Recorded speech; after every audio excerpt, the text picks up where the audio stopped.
Welcome to the Tiger's Den. This is the voice of Cheryl, and I am Toothless Tiger.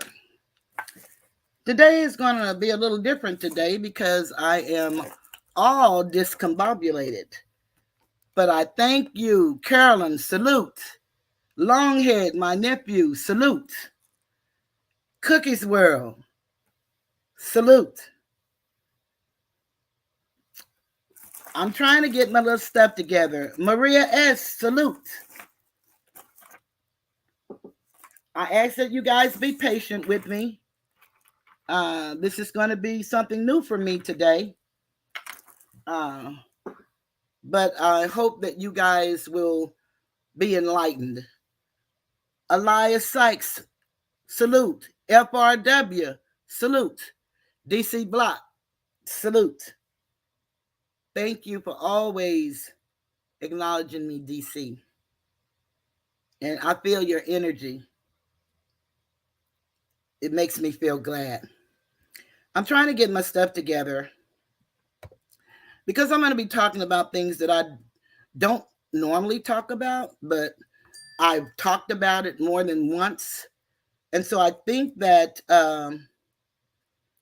if I can tell my story, I have a favorite rapper. His name is Mo3, and he's no longer with us. And one of the things I used to love that he would say in his songs is he just wanted to tell his side of the story. I want you guys to see, this is my new logo for Toothless Tiger. This is a tiger with a crown on it. I want to thank Matt K for doing the graphic design for me. If anybody need any graphic designs, Matt K is definitely the one that you want to go to, in my opinion.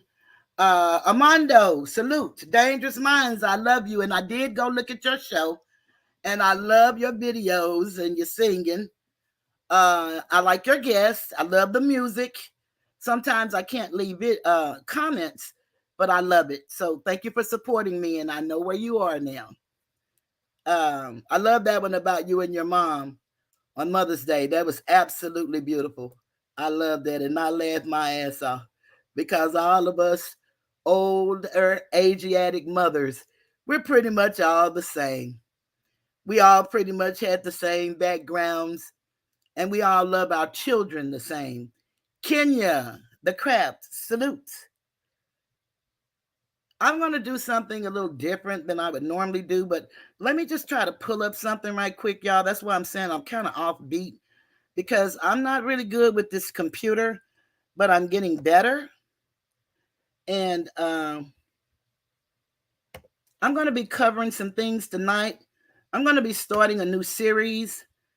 I have a lot of what they call, I didn't know what they were, but they call them ghost watchers. And so for all the ghost watchers, salute and thank you. Please feel free to join us.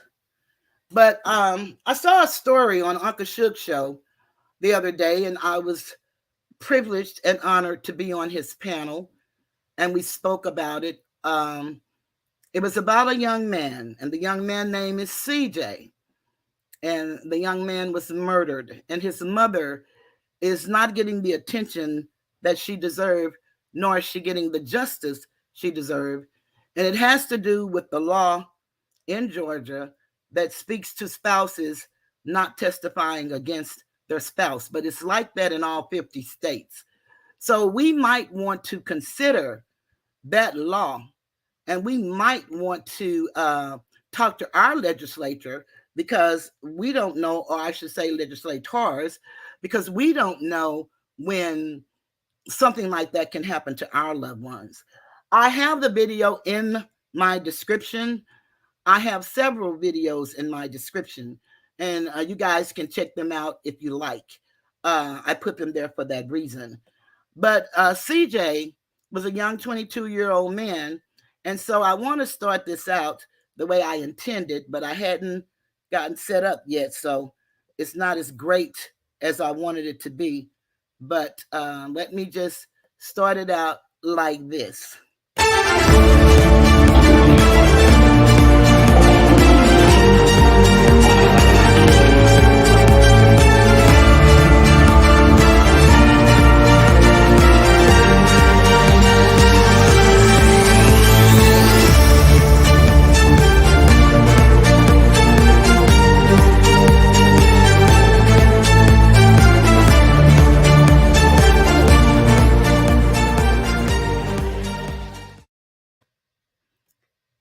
Thank you.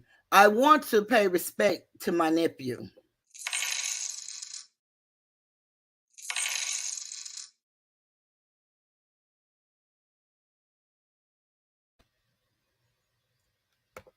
Okay.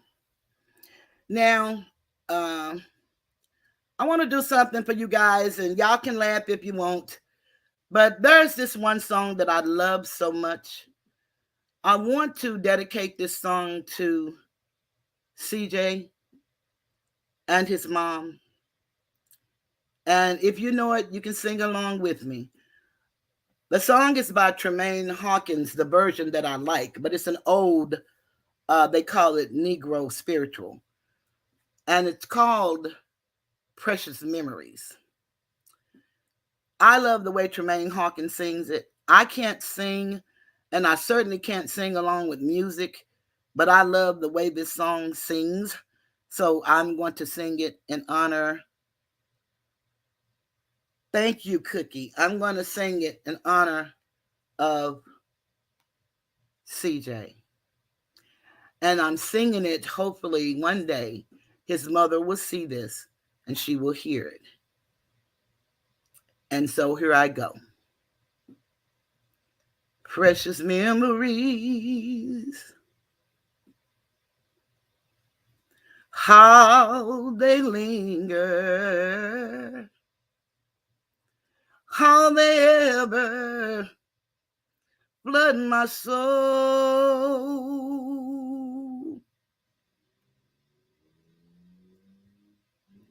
In the stillness of the midnight, precious secrets seems to unfold in sad hours. I get lonely. Truth of Jesus, love is told.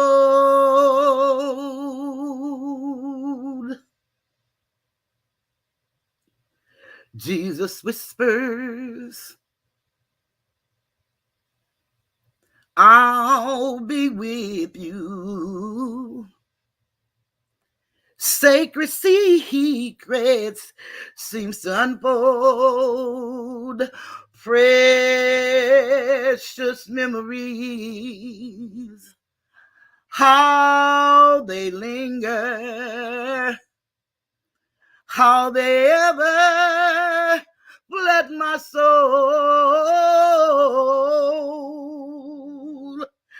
In the stillness of the midnight, precious, precious memories, precious memories, precious memories, precious memories, precious memories. Keep holding on, keep holding on.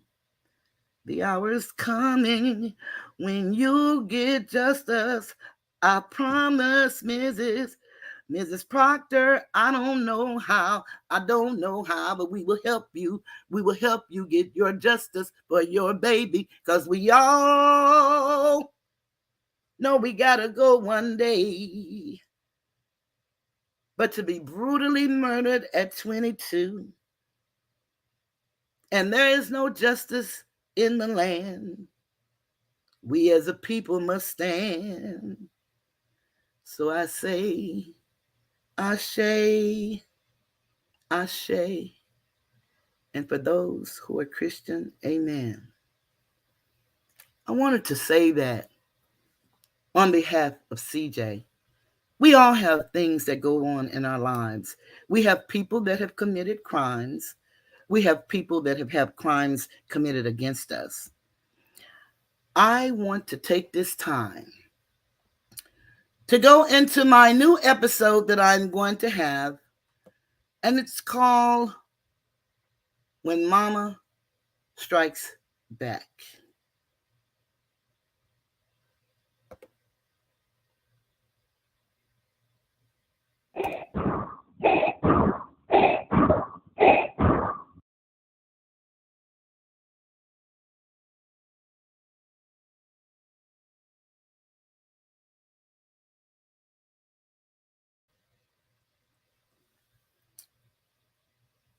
What that means is there's been a lot going on YouTube in the last few days. And again, I normally don't talk about these individuals, and I certainly don't normally call them by name, but today I will. There are some dangerous things that's going on, and had I not received phone calls from people that enjoy listening to me and learning from me, I probably wouldn't have never done this video.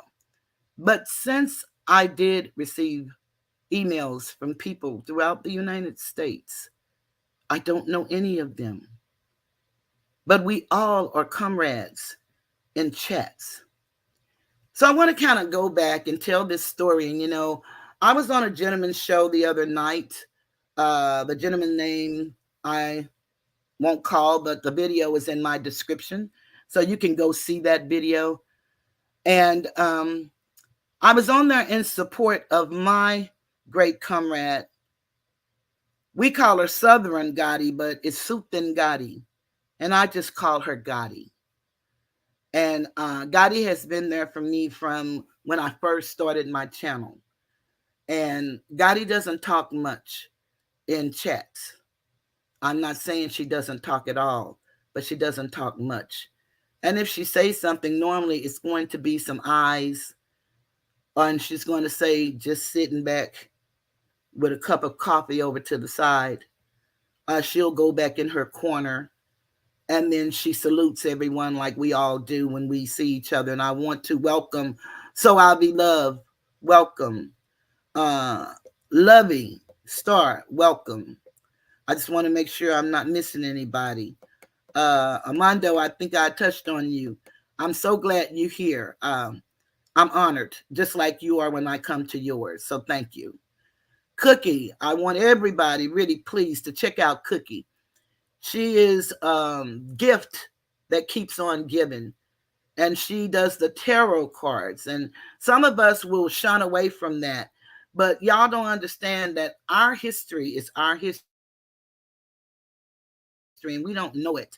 So when we see people with tarot or talk astrology, the master astrologists are also master mathematicians. So you're not talking to a dumb person. You're talking to someone who's in touch with the universe and the force that's there. I don't know what that is for anybody. I used to be a born again Christian. I used to plead the blood. I don't do that anymore. I'm not sacrificing anybody.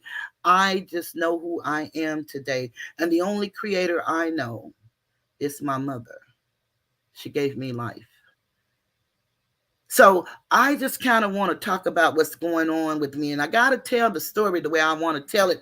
I was on that show, and I thought the guy, he said he was non-biased, but he was just attacking me, and so was his people. But in his mind, I'm sure he thought he was being non-biased.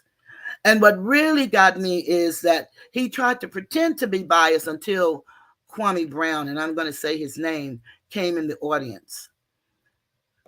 I prepared some things, guys, and I know that you all can still see me.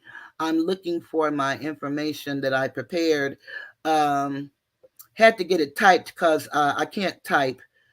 The job that I had, all I had to do was pick. And so I picked. And I was able to do that. Now I have a chart here, and I want to see. I want to. I just learned how to share the screen. I don't think y'all can see this, but I just learned how to share the screen. Mm, okay, let me do this. Let me do this. Let me download it. I want to put something up here so you guys can know what I'm talking about. Okay, I see that. That's fantastic. But I don't think I have that written on my other one. So I'm going to look at my other one. Give me 1 minute, gang. This is really going to be good. And I said the word gang, and you know we're not gang members. They make it damn near scared to say gang, just like we can't say we happy and gay anymore. It makes us feel like we committing a crime. But those are really words with real definitions. So please feel free to use English. Um, they really are real words, and they're not describing or defining a human being. Give me 1 moment, everybody. I'm looking for a certain document, and I think this may be it. Okay, this may be it. This is it. I want to open it with what? I already got it open. So I want to download it. I downloaded it. Oh, it came in a PDF. Okay, okay, okay. Thank God. Damn, I didn't mean to sound like that. I sound like somebody else we know. And I sure didn't mean to sound like that. But let me go. Hi, Erica. Salute. Glad you're here. Milwaukee, you know I love you. Okay, let's see. You can't stream K2, the TV behind you, to hold pages. Oh, if you can, I don't know what the hell I'm doing, so I wouldn't know how to do it. Kalani came in. Salute, Kalani. I love you. Uh, no, I can do it like this though. Let me do this. Mm-mm-mm. I want to first find my files. I'm looking for PDFs. Oh, I can share from the computer, but I want to look at PDF.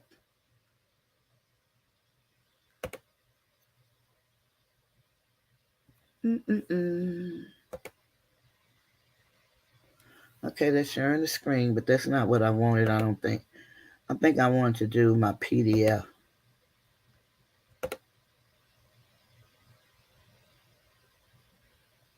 I don't know if y'all can see that because I don't think that's in my shared screen. I don't think that's it. Give me a minute, y'all. Oh, it was there. It was there. It looked like I saw it. But I'm not getting it the way I want it. Because I want to be able to be there too. Okay, hold on, y'all. Just give me a minute. I'm going to get this in a minute. Let me cancel that. I'm going to get it in a minute. Just give me a second.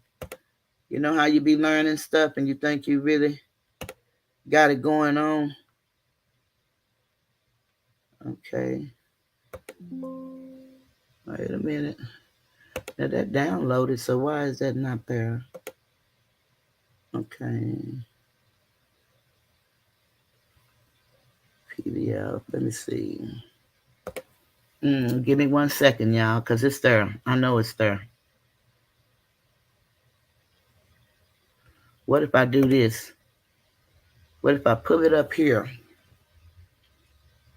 Move it over here.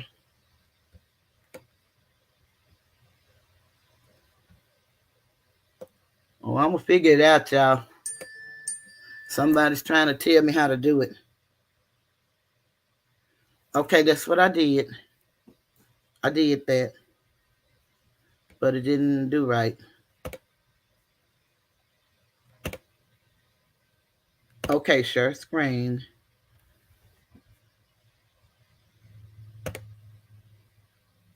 Okay, there it is. But my other, okay, maybe I need to try to get my document over here. There you go. There you go. Oh, look at that. Where there's a will, there's a way. I want to share screen too. I want to share it. Okay. Now I want to make it big. Okay, I want to do it like this.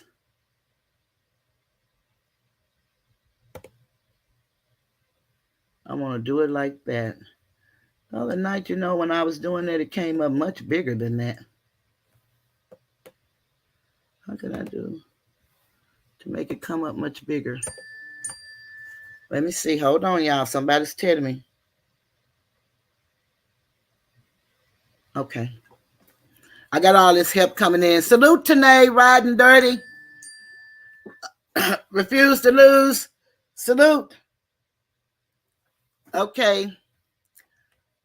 It's big over here. Can y'all see this? Can y'all see what I have up here? Can y'all see it? Salute Matt K. Everybody, remember it's Matt K I was telling y'all about. Please, Matt K also did my mom entering. Okay, fantastic. Y'all can see it.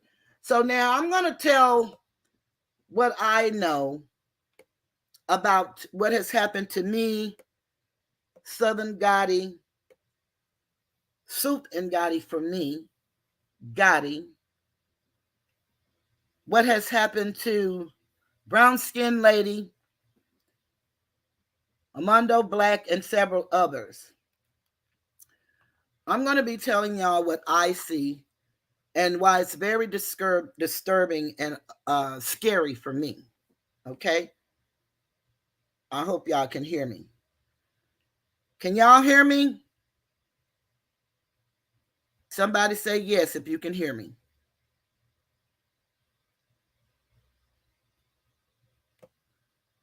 Can anybody hear me? Okay, fantastic. So, I need to find one other document, y'all. Give me 1 minute. One other document. And I think it's in my other email account.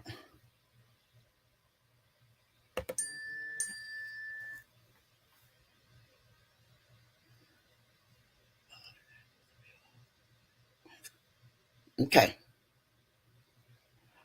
I need to ask this question. Okay. I don't see that document and I don't have all night. So let me get down to business so you guys won't get bored with me and leave me. Because I really need as many people that want to know what's going on and how we're going to deal with this as individuals. Oh, Jamil. Oh, Jamil. I think you're the one who did the video in honor of CJ. And if that's you, please let me know that's you. Salute. And I don't know, but let me know if that's you. And if you want to come up, I'll be more than happy to send you an invite um, through your email. My email is toothlesstiger7@gmail.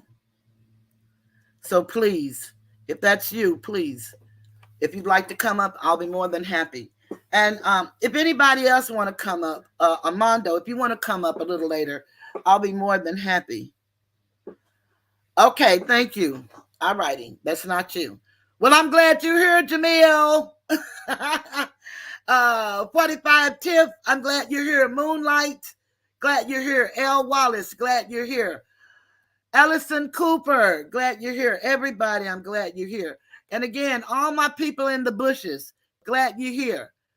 But let me tell you what I've noticed. We all pretty much know each other because we came together around the same time supporting a young man. Carolyn, glad you're here. I think I said so, but glad you're here again. We're supporting a young man by the name of Kwame Brown. A lot of people, such as myself, I'm 63 years old. Um, had never heard of him. One of the reasons is because I'm not a sports fan. Um, but I never heard of him. And for those that have heard of him, you know what you heard. I don't. Um, a lot of the people that follow him are women that are not quite my age. So they consider me an 83-year-old senior citizen, but I'm actually 63. And I'm a senior citizen, and I'm proud that I've lived 63 years because there are some of us that didn't make it past 22. So I'm glad I'm here. But all of those that's looking in the bushes, and for those that are with me, please, if you would, take notes. Because what I'd like for anybody to do to investigate this stuff themselves. Jerome Bigham, salute. Don't take my word for it. Uh, this is my opinion. Everything that I am saying is my opinion, my experience of an individual, and I am entitled. I do not believe in just making up shit on people and just saying anything. But I have asked people to please leave me out of all of this craziness. But it seems from time and time again, my name gets dropped periodically. So my brother said to me, well, why don't y'all just quit looking and leave them alone? Well, I unsubscribed from Kwame a while back. I let my membership run out. I was a member paying $7.29 a month. And I let that drop. I supported him with Cash Apps and not too many Cash Apps, mainly super chats. I am a retired individual with a giving heart. I've supported any content creator here. I've supported them, but I can't say that they've supported me in the manner in which I've supported them. That's fine. We do what we do for a reason. I don't believe in misusing or abuse people, but I believe you use people for whatever you can use them for. That's what we do as human beings. In our time, when we were a people and we had a strong community, we used to call that bartering. And that's what we did because we didn't have cash flow. So if you could do this and I could do that, if we did it for each other, we both win. I thought when I came to YouTube, it was as simple as listening to somebody, telling your story, and helping someone else. That's what I thought. That's what I thought I was hearing when I first started following Kwame Brown. Unfortunately, it did not remain that way. And I have some things that I've put together. And perhaps these people will see it different than I do. But what is going on now reminds me of the five families of New York. You know, you've heard of them, the Lucchese's, the Genevieves, you know, the Gottis. That's what this is reminding me of. And these people love to throw around the word Rico coming, Rico coming. Well, Rico may be coming, but you know, you better know who's going to have to answer to Rico. It certainly will not be me. I am not associated with any gang, never have been, never will be. I am on YouTube and I have the right to visit any YouTube channel that I choose, as I did before I ended up in this. I call it, it's really quagmire. He calls it quicksand. I call it quagmire. So it's really sad. But what I do know is this is what I've noticed. And these people is who I've named in the Kwame H. Brown Cyber Stalking YouTube organization. First, let's find out the people that are being stalked and bullied and intimidated. It started out, and this is with all of us being on one accord. Salute. Let me pay respect. Anytime anybody send me a cash app, I'm going to pay respect. I don't call out the names and be a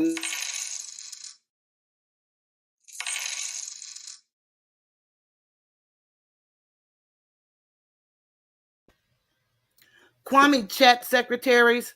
What they're doing is they're going around and they're writing down people names and screenshotting people names, how much they give if it comes up on the screen, and they're watching who's in who's chat, and they're going back holding meetings online about people on chat and how to deal with those individuals and their stalking individuals.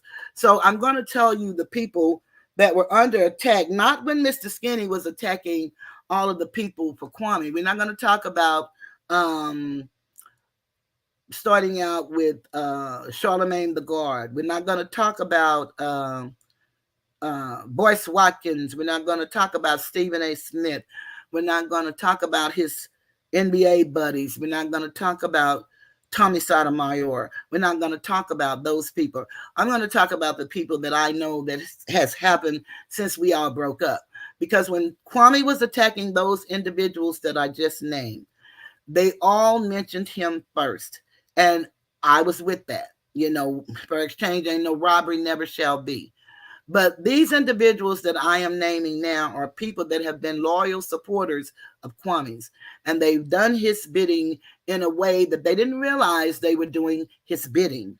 We just thought we were being a part of this great thing, movement that was going on. We had no idea just how bad it was, because after all, we're in the entertainment section, the education section. So you can laugh and you can make fun of each other. That's what we do as a people. We've done that all our lives. We laugh at each other's, even families.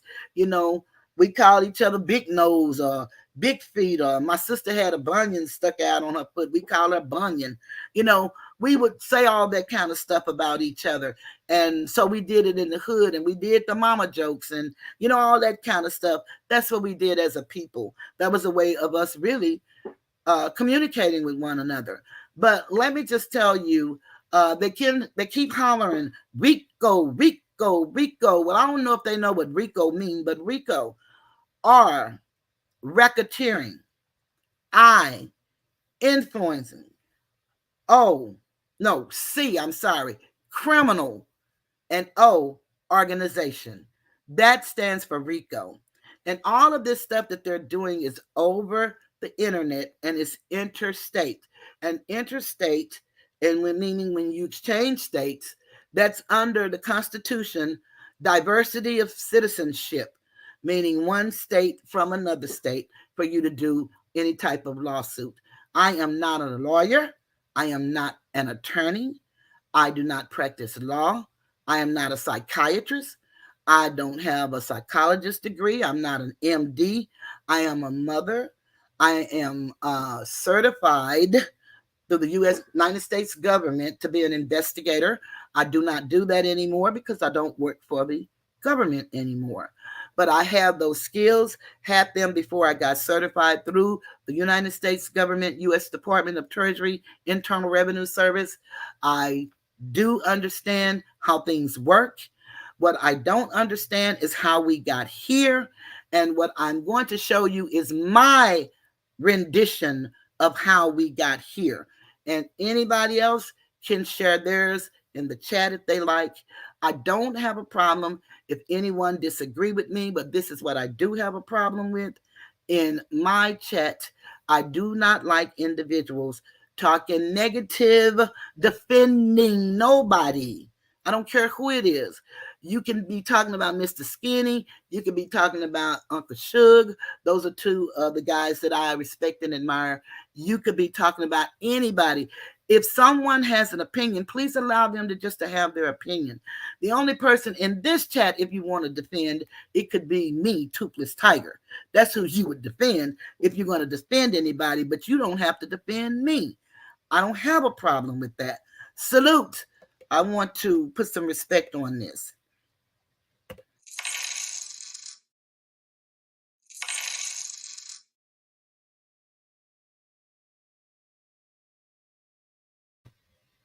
But one thing I know, we put in a lot of work. Salute, Tierra Latrice Show.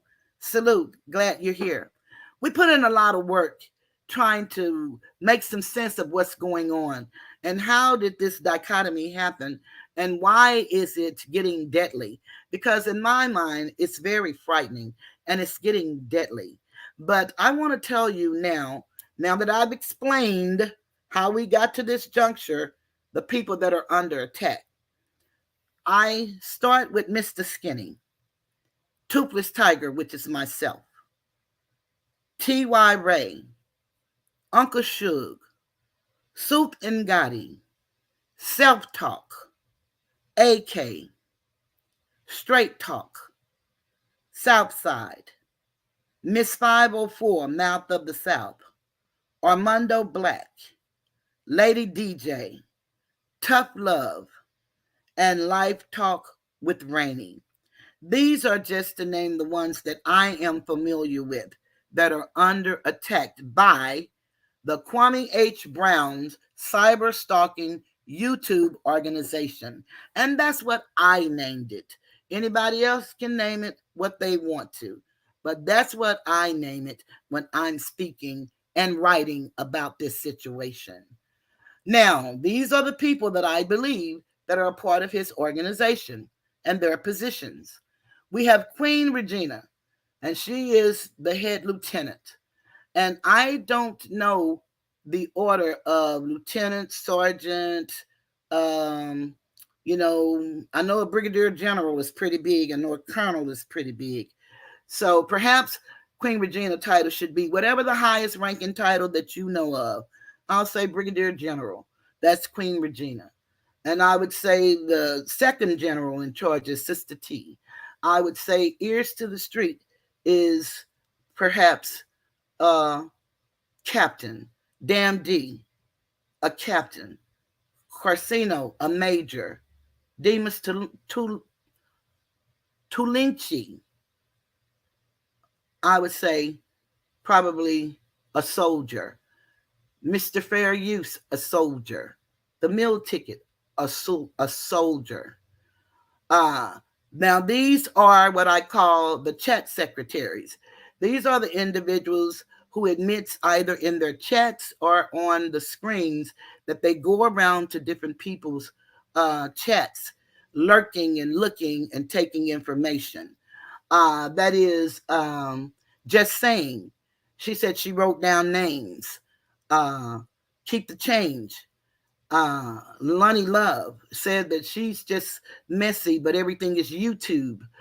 These people just saying, Lonnie Love, Mr. Fair Use, The Meal Ticket, Demas, Casino, Damn D, Ears to the Street, uh, Queen Regina. None of these people has ever mentioned my name on YouTube, but I have felt the effects of them.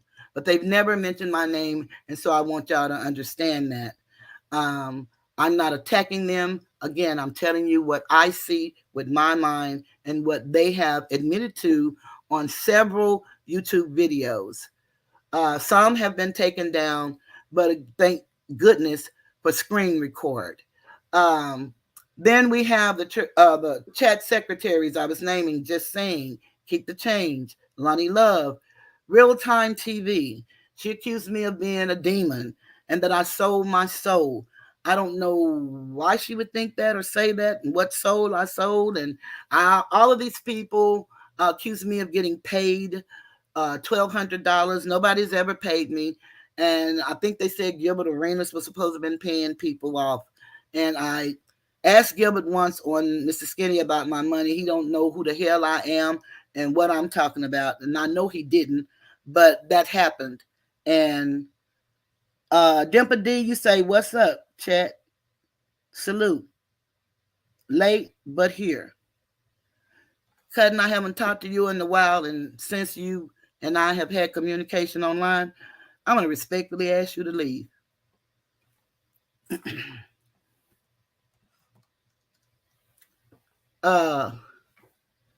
Dimple D, April, Harmony.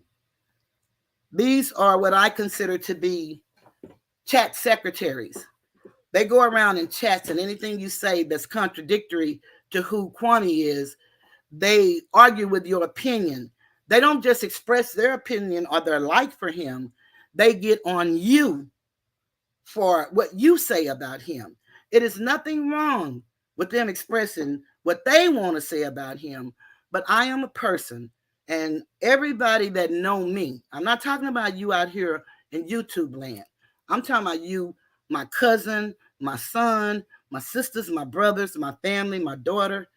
Anybody know me, know I'm over dramatic, No, I'm gonna start hollering and get very dramatic if we disagree. Everybody know that about me. And the wait a minute, why is my name on the list? Cutting, you can call me. I told you, block her, please. You can call me if you want to talk to me about this. But whoever has a wrench, block her. Cause you're not gonna discuss this in my chat. You can discuss it. You can get you a page and discuss it, or you can call me and we'll talk about it. But it won't be in my chat. Uh, so, as I was saying, let me tell you guys, I don't have a problem with people expressing their opinions if they're talking their opinions about an individual. But I have a problem with people defending an individual they don't know, I don't know, and then the people who make their opinion about the person, they're attacking them for their own thoughts and opinions. That's what I have a problem with. And it won't happen in my chat. Let me put some respect on this.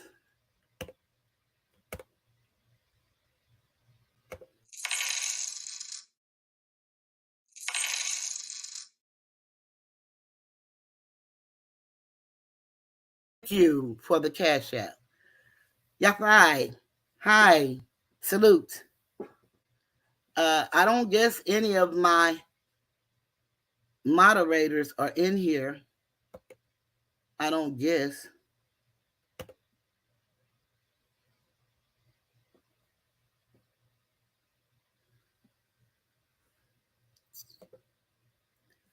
Chef 410. So now that we know who all of the lieutenants and all of those good people are, and the captains and the colonels and all of that. Okay. So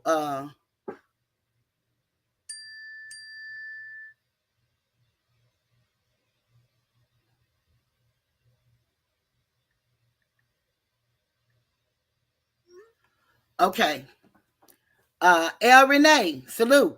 Espit, salute. So now that we know who all the characters are in the play, uh, I call it organization. Let me just tell you some of the tactics that are being used, in my opinion.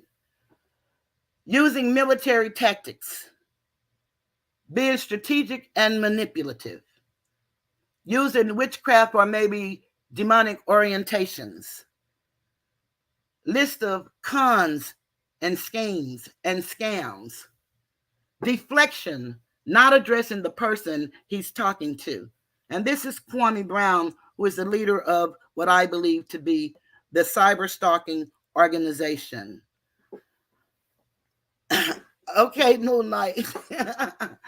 uh, Using YouTube donations to live off of. So the YouTube drama continues. Being controlling.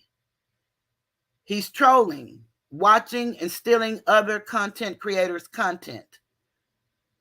Put on his avatar to be on the other people's pages on another device. Not being a celebrity anymore, but now he's a normal YouTuber.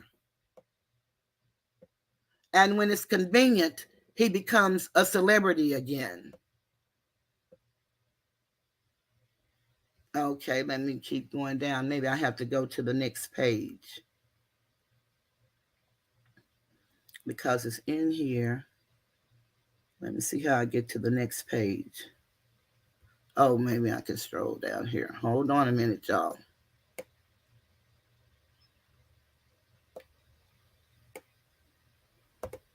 Why is this not letting me get to my next page? Because I got some more pages on here.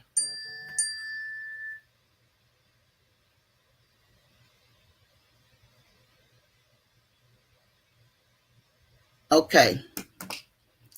Hold on a second. Let me just do something, y'all. Y'all bear with me. I don't know who this is, and I ain't trying to look at this. I don't know who the hell that is. Shirley Caesar, maybe. But I'm trying to get to my own YouTube is what I'm trying to do. Is pull up Toothless Tiger. So I can pull it up on here.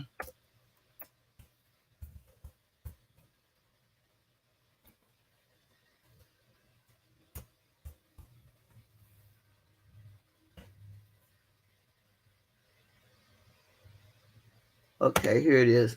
And y'all just give me a minute because I'm trying to set it up so that I can get okay, here it is. Okay. So I can get a wrench for somebody because I'm learning how to do this stuff as I go, everybody. Just bear with me.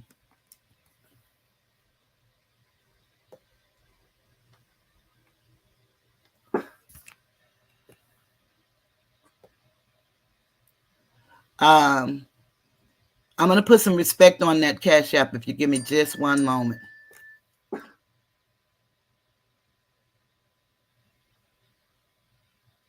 Okay. Y'all don't know. I got a lot of people trying to help this old lady make this presentation good for you guys.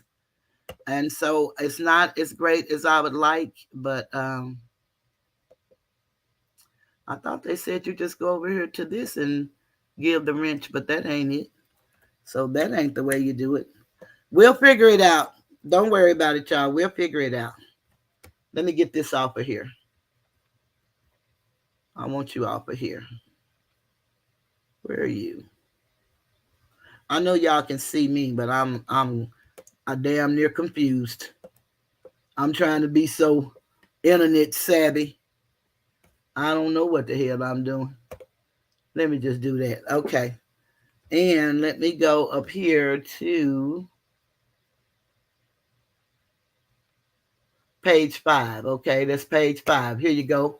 Okay, so we got the using military tactics. We got all of that. Not being a celebrity. Okay, page 2. Not bringing up Mr. Skinny.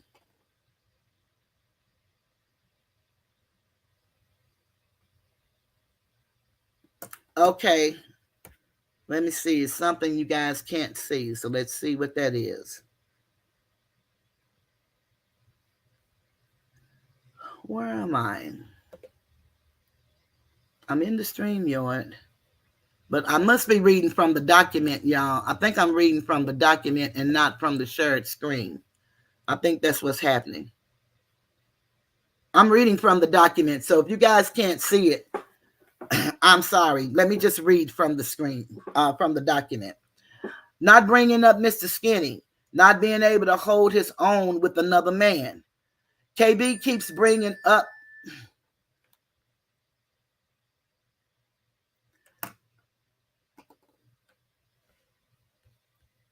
Okay, give me a minute.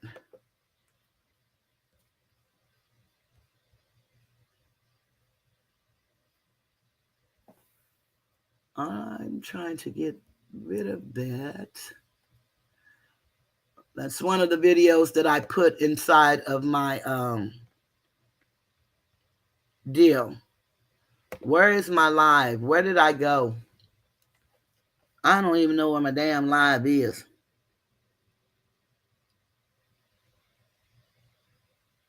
I can see some of my stuff, but I don't see all of my stuff. Now I don't know what the hell going on, y'all. Let me see. This shit here is done got ridiculous. I don't know. I'll tell y'all what, if my live go off, I'll come back because I don't know how to get back into my live. And I'm trying to get back into my live.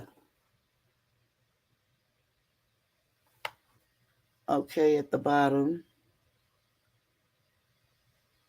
I'm looking at the bottom, but my okay, I know this. Let's take down the full screen. Okay. Well, I feel better, y'all. I was about shit. I didn't know what to do. Okay, y'all. Thank you. Hey, S. Thank you for coming. Thank you, McKay. I'm glad y'all patient with me. Hey, Real Chase. And let me put some respect on the last Cash App that I received.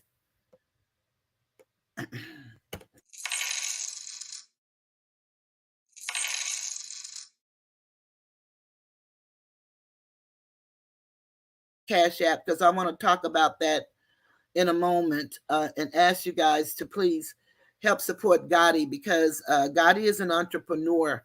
And when she was blatantly attacked for no reason and doxxed, and uh, ill spoken of, and it's nothing wrong with anyone choosing to be a lesbian, but if that's not your choice, then a celebrity, non-celebrity, shouldn't be on here saying that's who you are when they say that they don't know you, but they did some digging and had people to do some digging, and now they really know you, but they don't know you. So that's, kind of saddens me when people do that. We can't control what anyone does.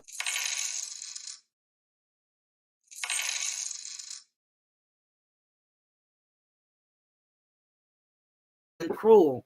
And people have their opinion on whatever they want to have their opinion on. But what they must understand is there are some things that you cannot do. And I have a quote that I go by, and that quote says that one thing that I go by with that quote is that the only way evil can triumph, excuse me.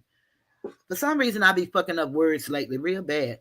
I hope I'm really well. No, I don't hope. I am well, but I be messing up words real bad lately.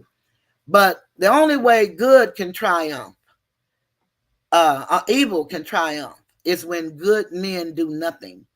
And a lot of us are just everyday people, and we come here just to laugh and have fun, or to learn something new, or to add something when we get up on panels. We don't expect to be attacked because one man is angry at another man and demand that everybody not talk to or even support the other man. They start talking about our moral compass as if they have the measuring rod for the moral compass. The moral compass is your moral compass, not someone else's. So whatever you deem to be right is right with you. And then for this person to say that, okay, Queen Regina attacks a lot of people, and she's never attacked me, but she sent me emails. And I don't know what that is about because we don't know each other and we don't deal with one another. And he did not grant me the interview. They say that I'm angry and I'm mad about it, but no, I'm not. No, I can only tell you what my experience of him was. And not one time has he ever denounced that it wasn't about me. When he came into the other content creators video the other night when I was on the panel, uh, salute and thank you. Let me put some respect on that.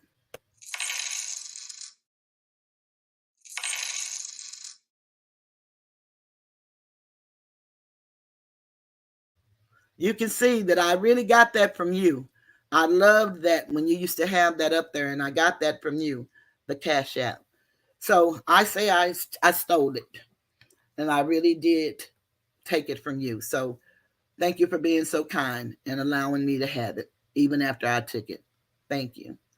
But back to what I was saying, um, it's so sad how, if in fact I don't watch this man, I'm not there anymore. But everywhere I go, he seems to be there, in my opinion, because of different things that he say. He's probably watching me now, and that's okay. The problem is when I was on this guy's show the other night was the first time he approached me in the chat. And my cousin, as she so eloquently wrote it, stated that she thought that maybe it was a misunderstanding, and she really thought that. And she thought that we could fix it. I told her I do not believe that. I believe this man don't give a damn about me because he has my email. He has my home phone number. He has that information, but he has never once told me that you wasn't included with those people I was cussing out and said I wasn't gonna never go on nobody's panel. He's never done that to this day. Okay, but he came in that guy's chat, and I try to tell everybody that look at this stuff what y'all need to understand. And I don't know where I went. I don't know why this picture is up here. I don't want that picture up here. I want me back up here. Oh, maybe because I was sharing the screen. That's probably what it is. And it went out. That's probably what it is. But what I was saying is that what he has done is he came in there and he was talking at me, but to the crowd, because he was never talking to me.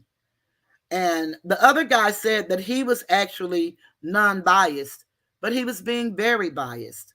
And he said that he did business with him. So I understood his bias. His bias was because he did business with him and he didn't want to lose doing business with him. So that made sense, you know. But I'm going to take this down because I don't know what the hell I'm doing. And I'm not seeing me in this damn video. And I want to see me in the video. Okay. I can do it like that. Okay.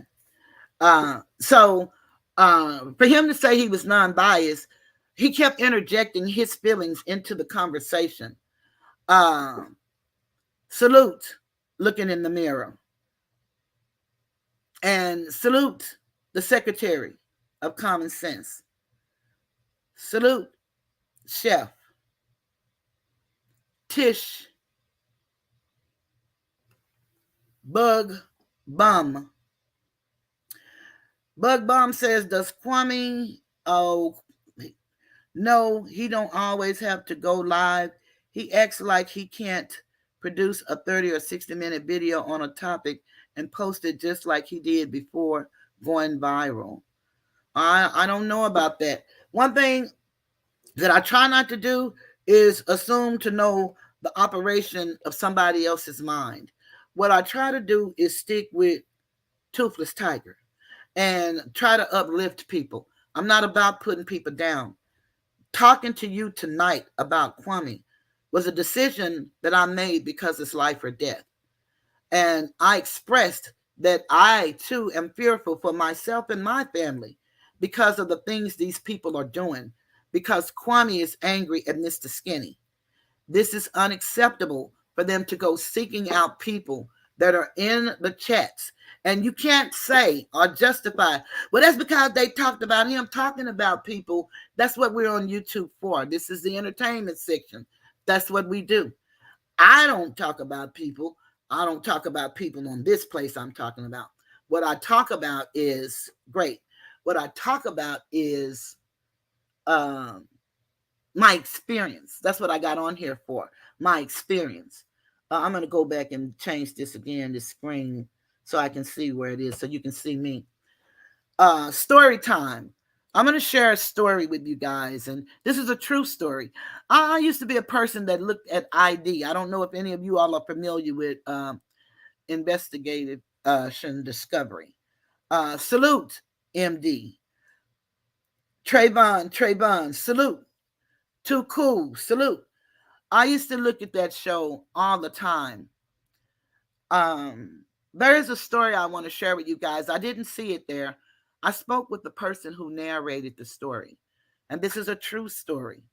And it's about the dark web and the web, period, and what can happen.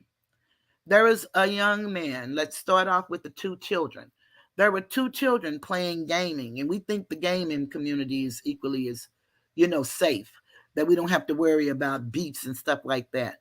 Well, unfortunately, these two young children were playing a game, and they had a bet. The bet was $1.50. The kid that lost the bet was very upset. The kid that won the bet, of course, was very excited. Well, they were talking, back and forth to each other, talking shit like we do, popping off. Well, you ain't gonna do shit. Well, you ain't gonna do shit.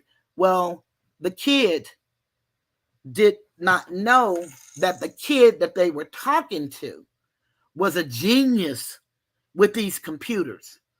They can do the stuff, I guess, these people that Kwame says he has that's doing. Salute. Let me put some respect on this Cash App.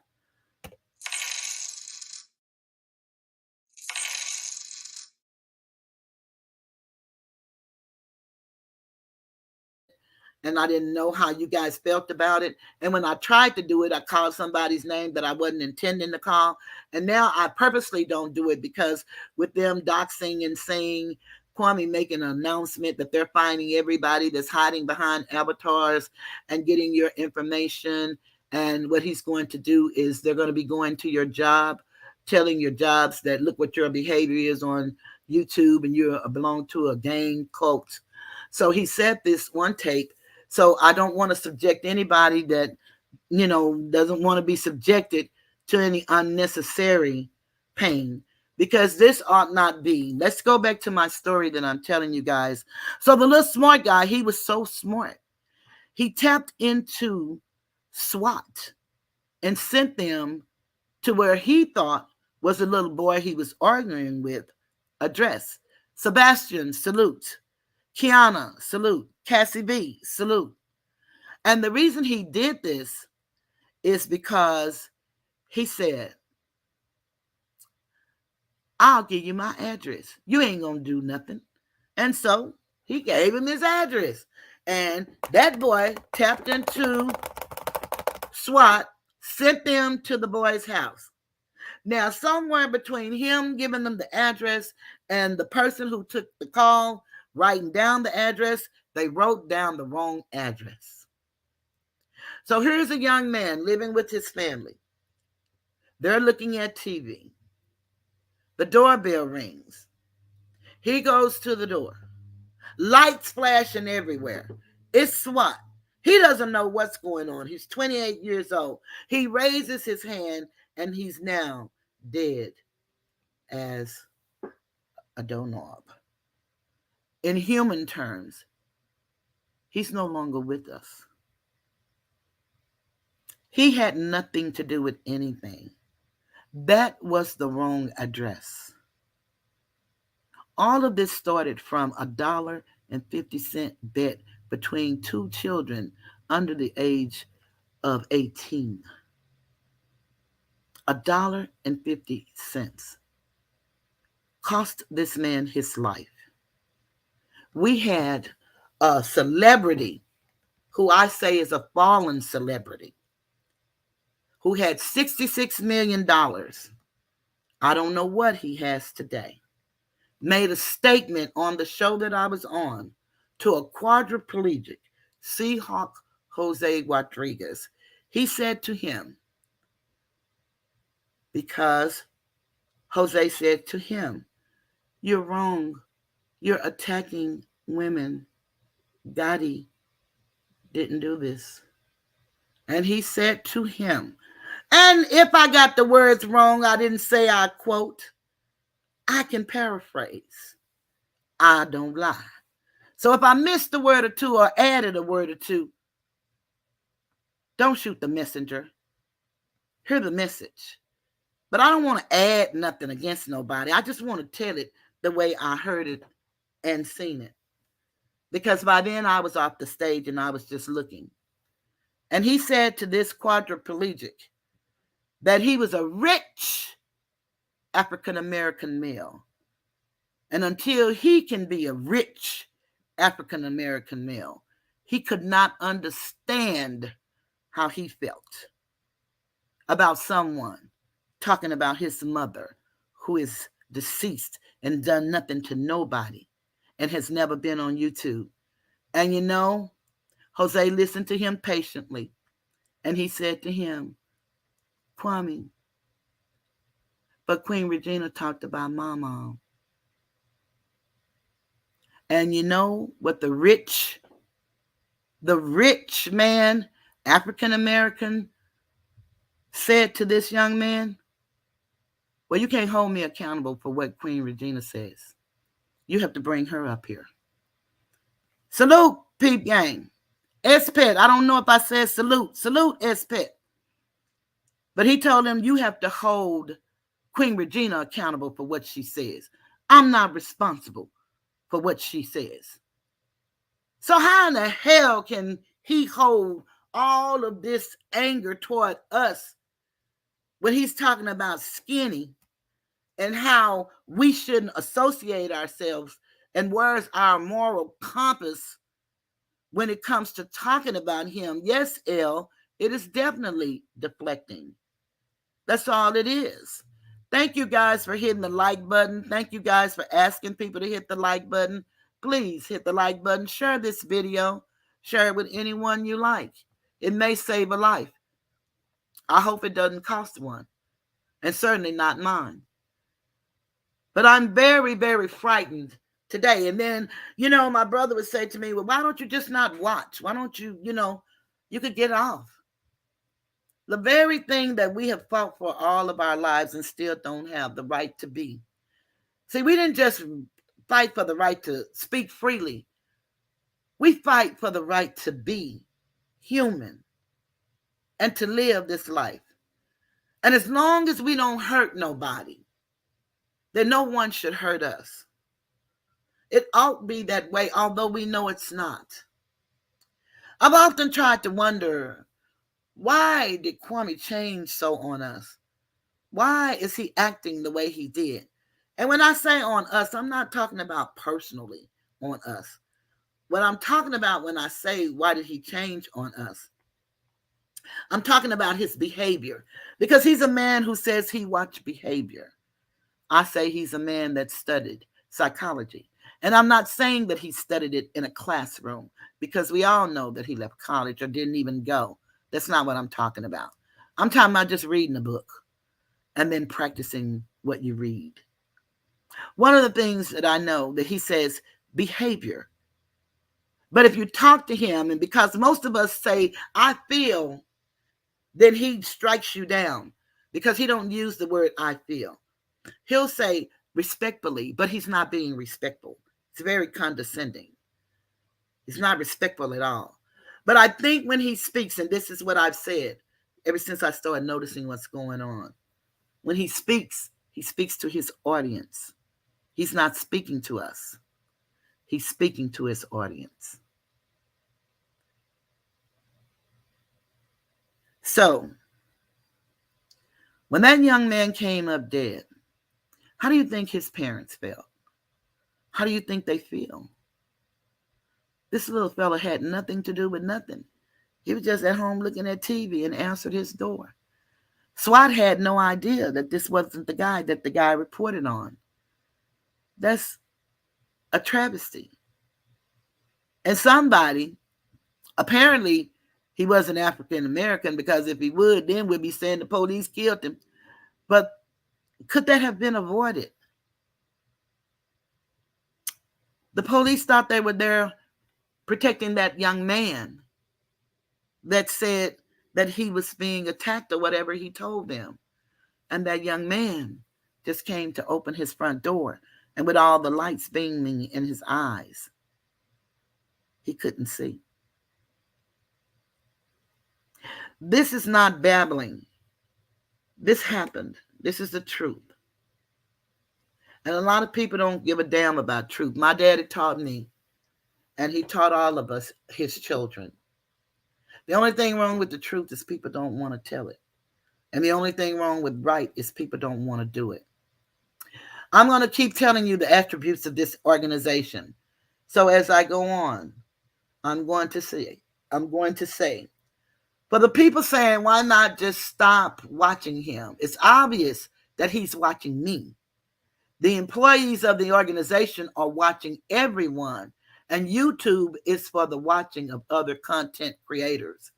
So we have the right to look at other people. I mean, it's about you.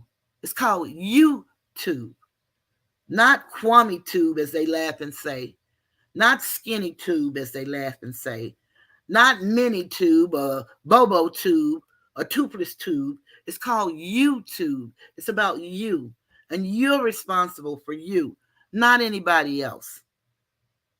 That's what it's all about. I'll just put y'all comments up there, and y'all can read it. Everybody can read it. Okay?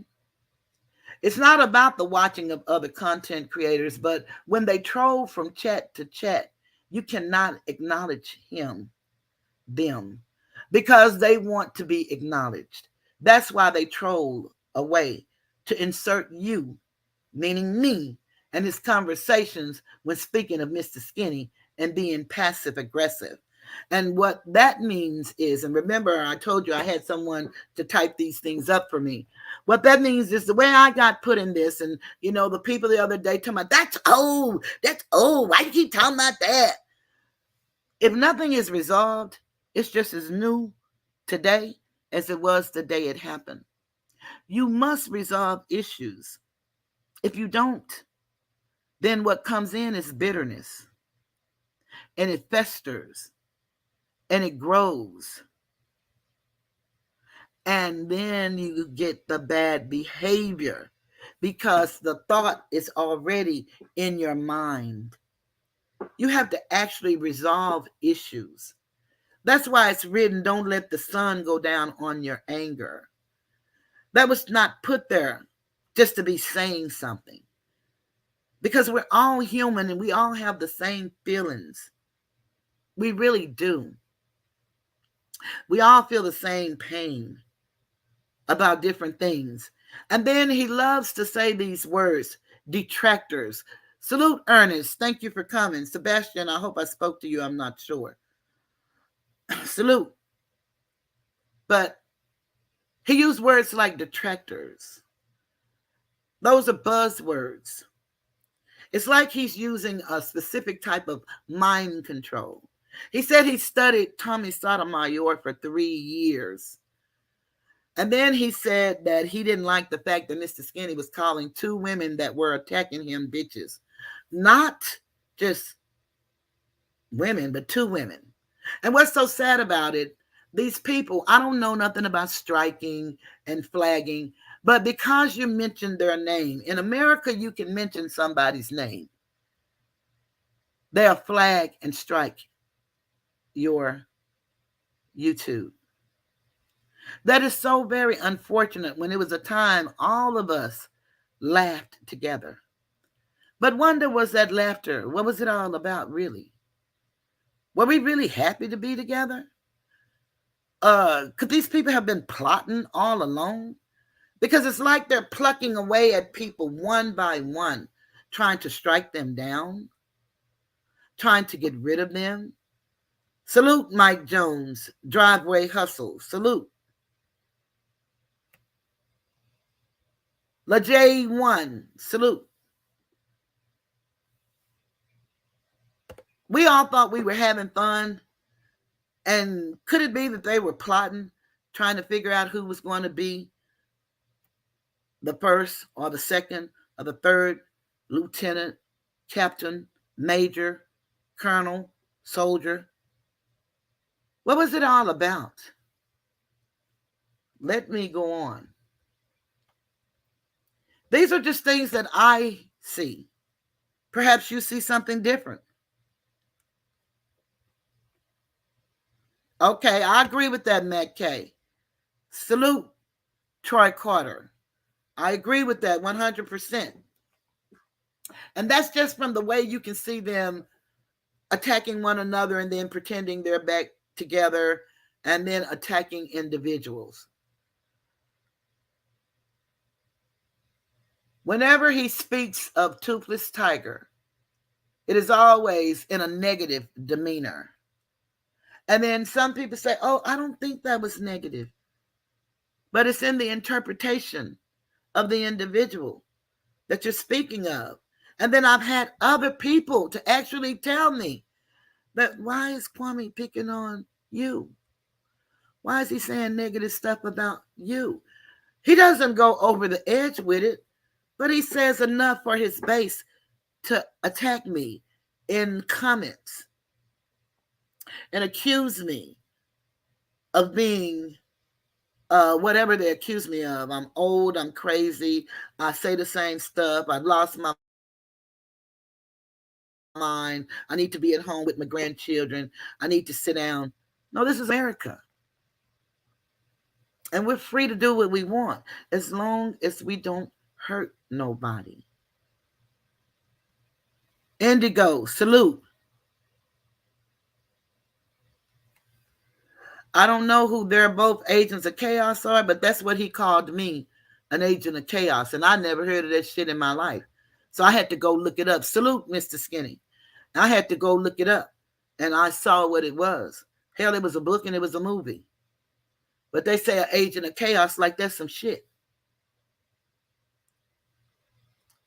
The fight for power and the backstabbing amongst the Kwame Brown cyber stalking YouTube organization is unbelievable. He's very condescending. He's talking in circles. Salute. Let me put some respect on that cash app, please.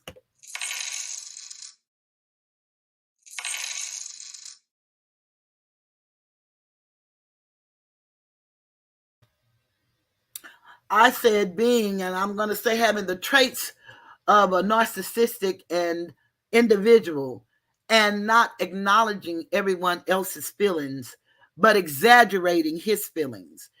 He does that well because he wants all of us not to associate with or talk to Mr. Skinny because he said something about his he say deceased mother. But again, when I asked everybody, and the night that I was on that guy's show, let me just tell y'all something that was just so weird to me.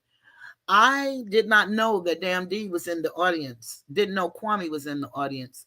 But he came out when I was talking.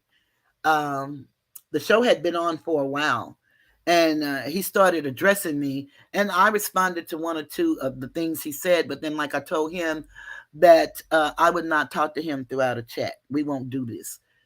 He has my personal phone number. He has my personal email, or I have a platform. He can either call me, he can either email me, or he can come up on my platform. But when I asked him about, I made the statement first. I asked him about it in the chat about Damn D Dad. When Skinny was saying that about Damn D Dad, and we all was just laughing, happy. My cousin made a point to put that in a comment on his page, but I made a point to say it that night.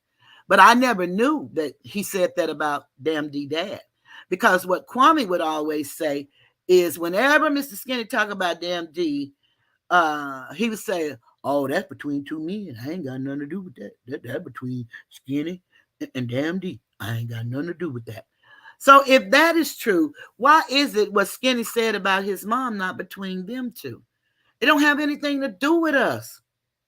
But I don't know.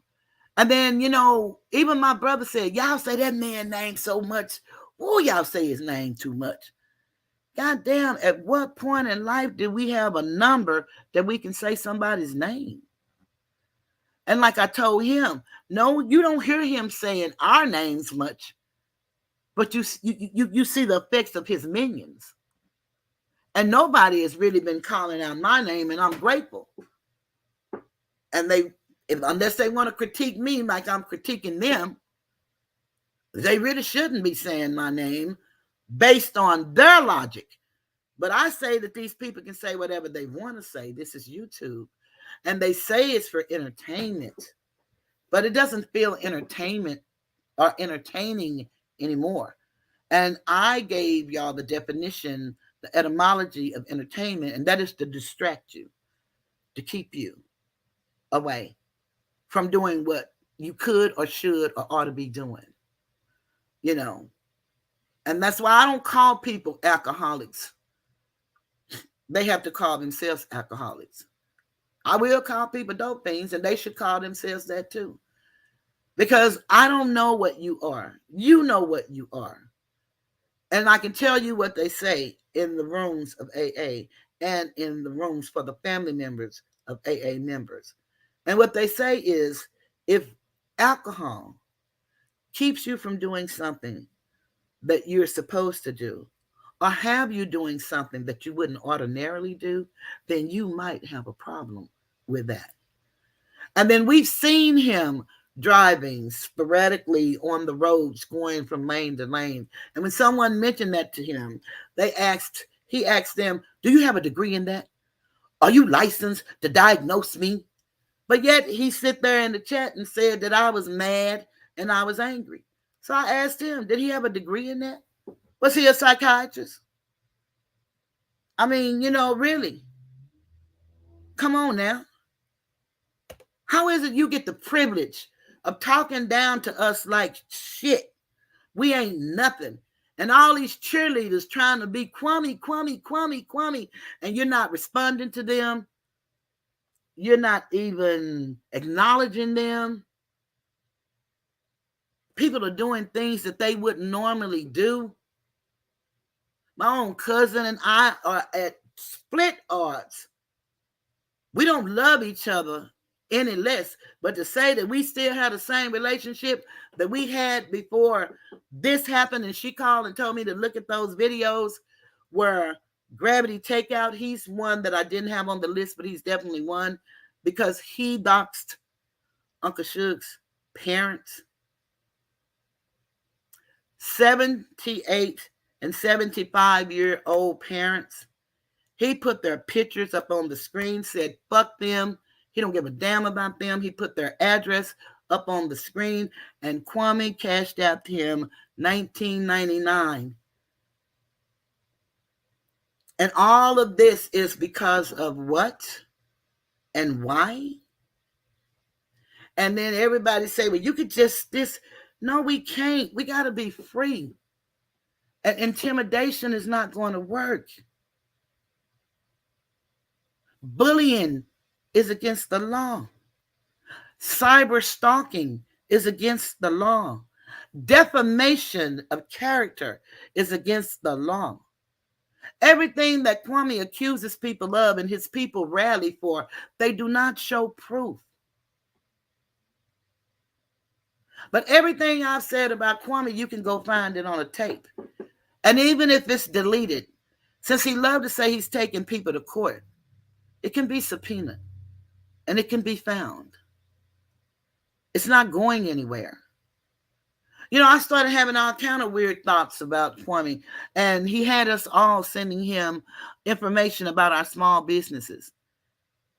He had way more information on us than we have on him. So they can dox people that way. They have our email addresses. They can dox people that way. Queen Regina sent me an email when Mr. Skinny was going to court, and he talked about her going after his barber's license. And then she sent me an email. I know you're not in this. I know you don't have anything to do with it, but could you get him to get proof for me? But if you know I'm not in it, why in the fuck you sending me an email? I did not respond. Then they sent me an email just last week talking about buying his merchandise, 50% off. And then asked me, did I get the phone call? I don't know if that was for everybody on the email or if that was for me personally. Again, the way they communicate, I don't know when I'm included or when I'm excluded. But I know I had no reason to receive that email. They play games. And that's why I said it's all tactics. It's strategy. It's defeatist, to be honest. But they try to play on your psyche. What they did to Supangati was so totally unacceptable. And Kwame said he has people to do this. So when I say they, I'm talking about the ones that he said that he has to go and dig in your personal background and find out all your information. And they're going to expose you on his YouTube wall. This is a man who says that he at one time was worth $66 million. And the majority of the people that's watching him, I would be willing to bet you, does not make $60,000 a year. The majority of the people. I would even venture to say that they don't make $30,000 a year. The majority of the people. But this is how he's treating women that he say he cares for. I looked at a video yesterday that kind of helps me understand him, and I told him when I was talking to him on that show that I was on the other day. It's down in the description, and I give you the mark that I'm about to talk about, a video that he did last year. And he said that no more village. At the 1 minute and 26 mark, he said he found out he was molested. And so I believe that's a lot of his problems, because what I said to him the other day, I hadn't looked at this video again, but what I said to him the other day was, I see you with motherly love, and I see you as a hurt child. I believe he was hurt between 9 and 12. I don't know. And just because he matures physically, we all do. But emotionally, we stop growing. Our mind protects us. I didn't say this, he said that. I could tell you about my molestation, and I've shared that story before. And he ventured to say that most people were molested, and a lot of guys too are finding out. So maybe that's why some of these guys can't let go of Kwame, because they resonate with that fact. Maybe they too were molested. He admitted it. And maybe they can't admit it. And maybe they don't have anybody they can tell. So they hold on to his story. And they want to protect him with dear life. I don't know. I'm not a psychiatrist, psychologist, or an MD. I'm neither one. But I am a human being. And although I didn't pursue the degrees, I read the same books. I am not trying to make excuses for anyone, but it helps me understand, because I had to go through a lot of therapy after I realized I was molested. See, he's telling the mothers to protect your children, and that's true. And don't let your children around anybody. That's true. But what about when the predator is in your home and it's the middle of the night and everybody is asleep and nobody knows that the predator come and take you out of bed and take you into the bathroom, lay you on the floor, and use you to masturbate? Because that's what happened to me. What happens when that happens and your mama and your dad is at home, but they're asleep? And you sleep in the bed next to your brother, but he didn't notice you were gone from the bed. Your older sister is right there in the room in her own bed, but she doesn't notice that your oldest brother came and took you away in the middle of the night.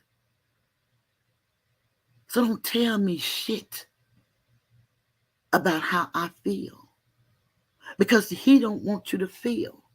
It is not my fault, because no one was there to protect him. It is not my fault, because he chose not to seek the help that's available. It is available. In my opinion, he pushes away everything good, everybody who wants to help him, because he doesn't feel good. And he feels scammy and nasty and dirty. I don't care how he dress up. I see him as a hurting kid. I really do. A lot of shit people say about him, and when Mr. Skinny be talking about his mama sucking dick and all like that, boy, I swear, I don't like that shit at all. But I like Mr. Skinny. But I don't like that. That doesn't feel good to hear that over and over and over again. It does not. Well, I'm going to whoop his ass because he say that? And he making money saying that? Because everybody love to come over there and give cash app after cash app after cash app. And me too. I do the same thing. I like Mr. Skinny. Mr. Skinny told us who he was and never tried to hide it. I don't like every fucking joke he tell. I tell you, the other night we was having so much motherfucking fun with Mr. Skinny. Lord, and he was singing songs and he was doing his little dance like this. And he said Candy. So I'm thinking he finna play a goddamn song, because I love Candy. Anybody know me? No, Cameo Candy is one of my favorite motherfucking me songs. And so we know Thick Cut is cold-blooded. And so I thought Thick Cut had cut him something on Candy. And so I told him I love Candy. Mr. Skinny got up there talking about sucking dick and suck. I was like, oh, god damn. I didn't want that to happen. I didn't know that's what he was going to say. I don't control his mouth. And I'm not responsible for him. Mr. Skinny is honest. He tell you who he is, what he does, and why he do it. They say clout chasing I don't even know what the fuck that means, but ain't everybody chasing clout? Don't everybody want to be recognized? That's here. Ain't that what we're here for? Aren't we all trying to be entrepreneurs in our own right? Ain't we trying to make money? So we have to rely on cash apps because we're not monetized. Everybody that Kwame has aligned himself with, he brought their channel up to monetization. Those people didn't do that on their own. They didn't do it. He's aligned himself with dark people who's willing to do anything to compromise their values and their morals. And then he say that we're morally wrong for looking and listening to Skinny. Go figure. Like I told him, my son is 41. I'd be goddamn if a 40-year-old kid try to tell me what to do. I think we all have a chance to make money. I think at some point we're going to have to let all of this go. I can't say when because guess what? I'm starting a series. I was actually trying to stay away from this shit. But no, they want to play with our lives. They threaten doctors. They call Mr. Skinny's wife job a hospital during a time when people were deathly sick, and said your husband called me a bitch on YouTube. Man, I mean, you can't make this shit up.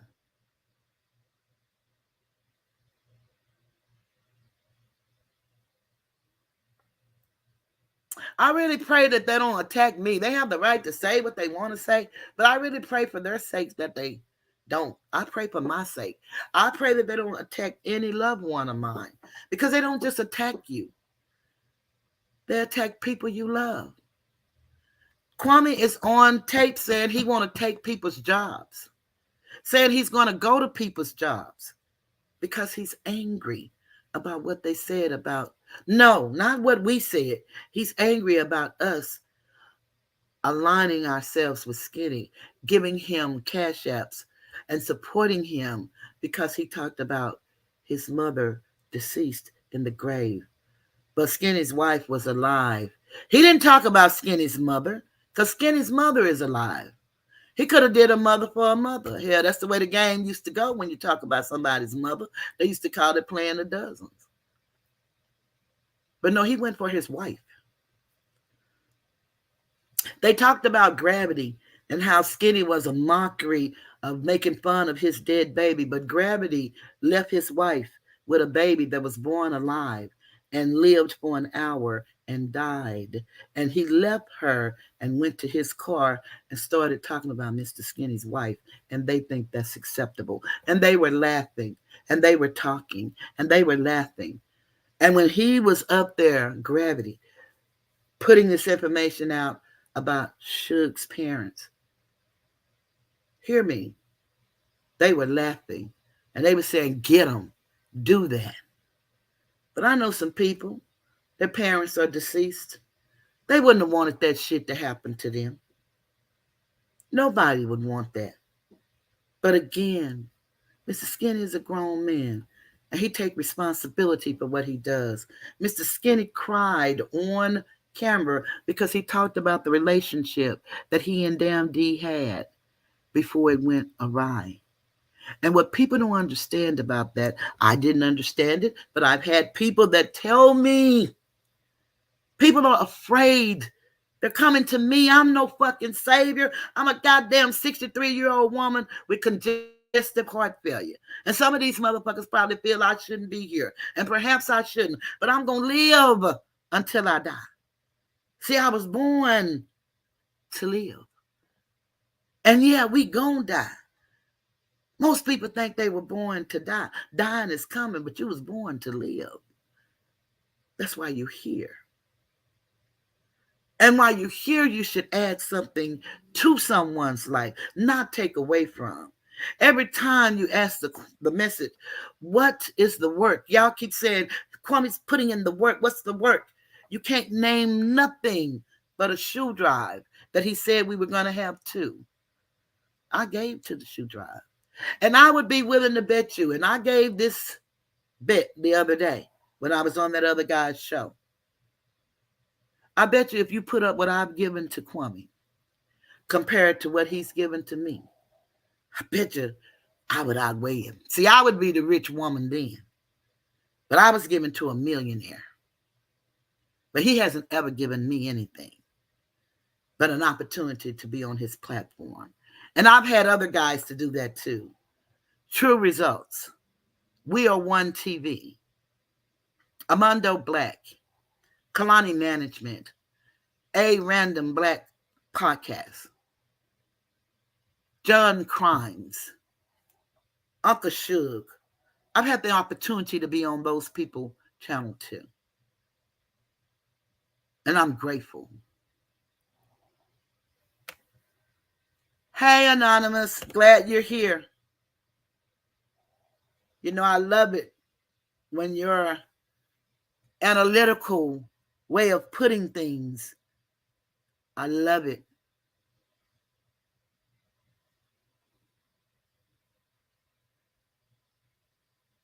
Thank you. I am protected. I thank you. Oh, much love and respect. Cookie tells me that too. And I really want y'all to check out Cookie's World.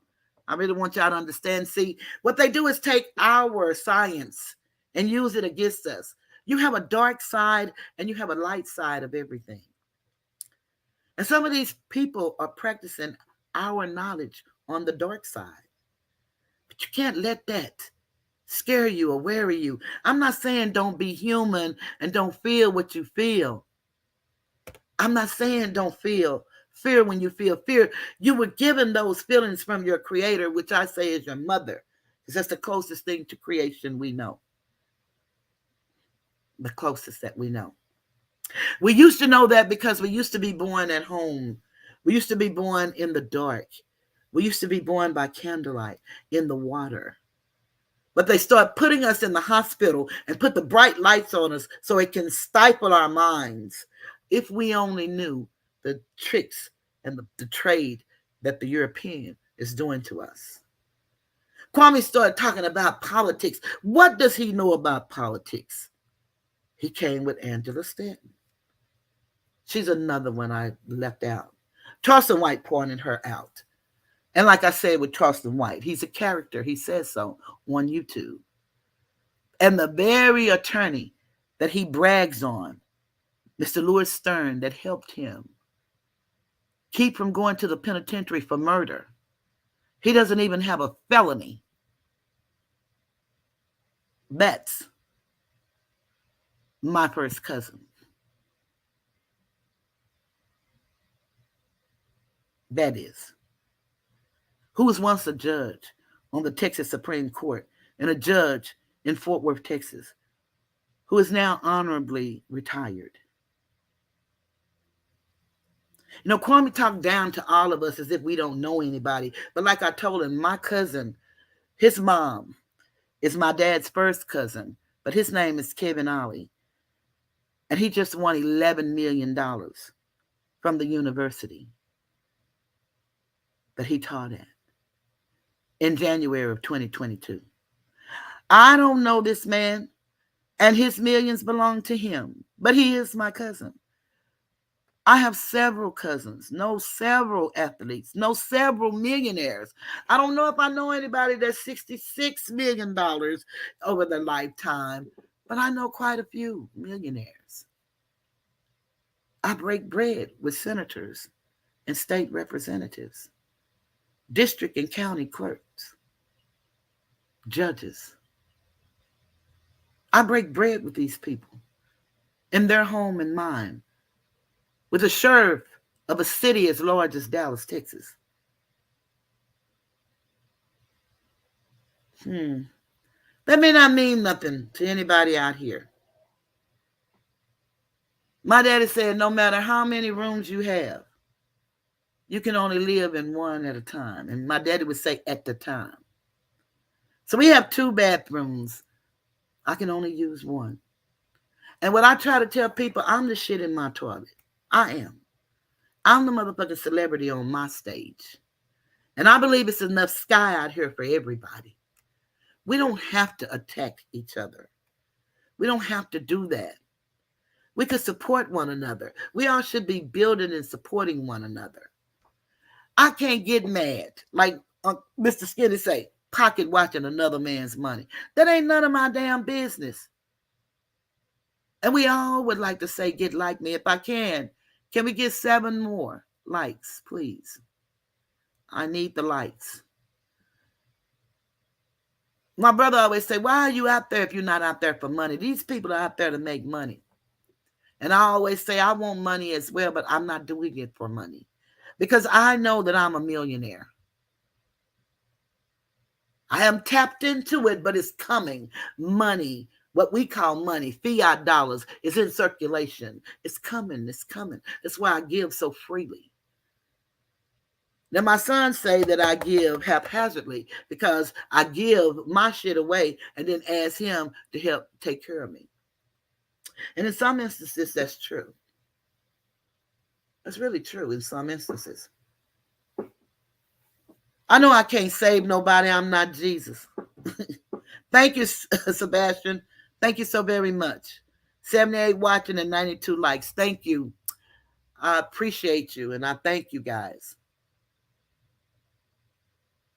But all I can do is what I can do. Mr. Skinner, do y'all know every Christmas they give away socks? His family, his wife, and his babies. They give away socks every Christmas to the homeless. And everybody forget to talk about where Kwame had a shoe drive in June. Mr. Skinny went back. No, it was in August. I'm sorry.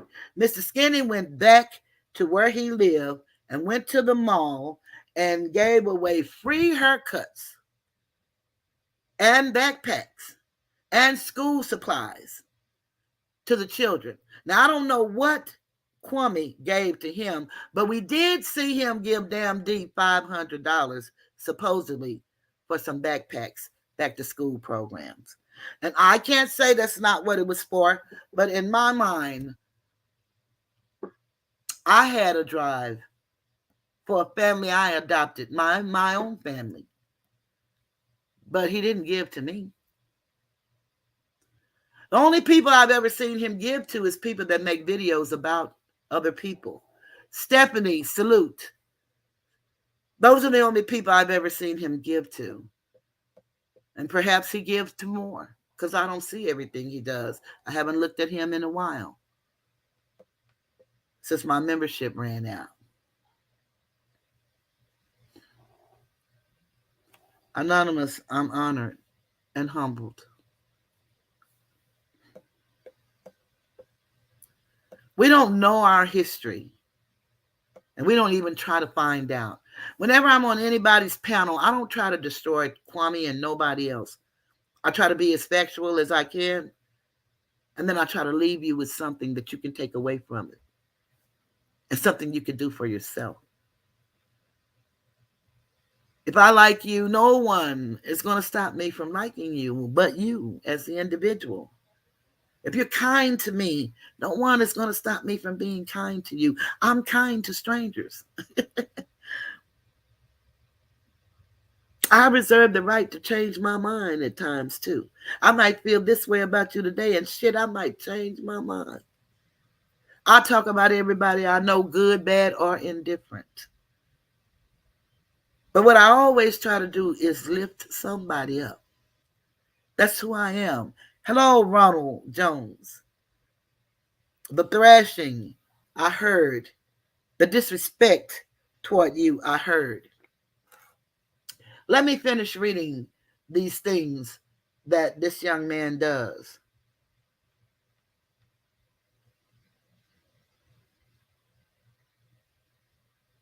Being a leader in an organization and all his following having a cult mentality in the organization.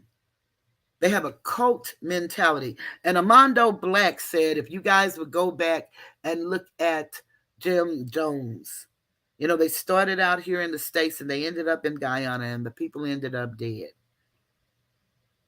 Miss Chan, salute. The dark goddess, salute. But a lot of the words that Kwame uses, a lot of the phrases are the same things that Jim Jones used. They say we are a notorious, nefarious gang of criminals on YouTube because we like Mr. Skinny. But yet he told Jose he can't be accountable for Queen Regina. And he can't be held accountable for Sister T. They can say and do what they want. But he aligns himself with them. Where is his moral compass with the things that they're saying and doing? It wasn't until I told them in my disclaimer 2 weeks ago that I am not a member of a gang and that We the People is a part of the preamble. And then they went on the We the People is a part of the Constitution tour. But they didn't understand it's not part of the Constitution. So that's why I know that they was looking in the bushes and listening to me. Because they had never made a disclaimer before. But it's the preamble. I wish somebody would have told them. I don't know these people. I never connected with them energy-wise, but I didn't disparage them either. But I have a right, just like they do, to speak on what I see and what's happening. Somebody is going to be hurt, and we don't know who's going to be the one that hurt him. We know pretty much Kwame is not, because what he does is he throw the rock and hide his hand. He send out signals. He dropped little buzzwords for them to attack. Then he bring my name up in the middle of some shit that don't have nothing to do with me. But he just want to remind the minions, the little soldiers, to attack Toothless Tiger. I got a woman who's European, way across the water, Athea 87, wrote me and said she was so disgusted with me. She doesn't even know me. And before that, she was asking me in the chat, had she done something wrong to me because I didn't speak to her one time. I explained to her, no, I'm old as hell. I can't half-ass see. And I'm trying to speak to everybody that speak to me. So I didn't understand it. Anybody that's not subscribed, if you like anything that I say, please subscribe. I'm here on Mondays. And I'm here. No, I'm not. I'm just making up some shit. I'm here on Tuesdays and Sundays. And soon I'll be coming back because I'm going to start a series. I would like for us all to try to get justice for CJ. CJ is the young man that was killed in Brunswick, in Glenn County. And I guess that's Brunswick. I know it's Glenn County. Shit, I don't know what the hell it is, but it's Glenn County. I do know that much. They're from Brunswick. And I know that he was shot and killed by a man named Akeem Brown, and his wife confessed and gave the murder weapon over to the police. But there is a law that is, I believe it's Title 24, I believe it is. I'm not sure. But I have the video in here. Uncle Shug showed the mom's interview and the young man that did the interview. That law is all over the United States, and so we all may want to talk with our legislatures. And it's a law where if the wife and the husband are together, they don't have to testify against one another. So because the DA, that lady who was the same DA that was over Ahmaud Arbery's case, I may say his name wrong. If I do, please forgive me. But that same lady got rid of all of the confession, the fact that they have the murder weapon with, whatever they needed of his DNA and things like that. They had all of that. This is public knowledge. I heard this young man, Kwame Brown, said that people are just, disparaging his people by articles. We didn't write the damn articles. And oftentimes the newspaper get a story wrong. Story time. Let me tell you a story. This young lady was like my little sister. And I told the story before. Somebody may have heard it. But she used to smoke crack cocaine. And I hated that for her. So what I would do is periodically I would go and get her because we grew up in the hood, and this is when I lived in another neighborhood. And I would go and get her and bring her to my house. And she got pregnant. And so I would go get her and I say, "Man, when the last time you smoked?" And she said, "Oh, it's been," she'll tell me, "last month." It was always last month, all the way through the pregnancy. Well, my birthday is October 26th. And my cousin was giving me a party. Her husband owned one of the most infamous clubs in Dallas. And she was giving me a party for my birthday. And on that day, my brother passed by this street and he saw yellow tape all around the house. He had taken my son to McDonald's. He gave me a phone call and told me he believed that she was deceased. And I'm like, oh no, that can't be. She had just given birth 2 weeks before this day. Her baby was 2 weeks old. And she knew about the birthday party and she asked could she go, but I told her, no, you just had the baby, so you can't go. You cannot go. She was upset. That had nothing to do with what happened today because that day my sister had seen her earlier in the day riding in a Jag with this lady that worked at the same bank that she worked at the time. And the lady that she saw her with was a lady who was very professional, very astute. She was beautiful. So no one would ever think that she was a crack cocaine addict, but she was. And she was with a dear friend. They both shared dear friendships with a lady that one of them grew up with. The lady that was in the Jag, she grew up in North Dallas with her. And then my friend, who's like my little sister, she grew up in Oak Cliff. And those are sections of town, but they're also projects. And we call them the North Dallas projects and the Oak Cliff projects. Moneyhand Court are our projects in Oak Cliff, Texas. But anywho, my sister seen them together and she thought that was a weird fit. But they shared a mutual friend, remember? My sister said, damn, I saw her with this lady. And I'm like, oh man, okay. I didn't call her. But my brother called me and said that he thinks she was dead. And it was on the news. And the story they told on the news wasn't quite the story that what happened. They told a beautiful story though, but it was tragic. But what had happened is they had been together all day smoking. And the guy, one of the guys, was the nephew of the mutual friend that they had. He was also the dope supplier. And they all were there together. And they were getting high. I don't know if they were having some type of sexcapade or orgy or whatever, because when they found her stabbed 19 times to death, she had on no clothes, but she did have on a robe.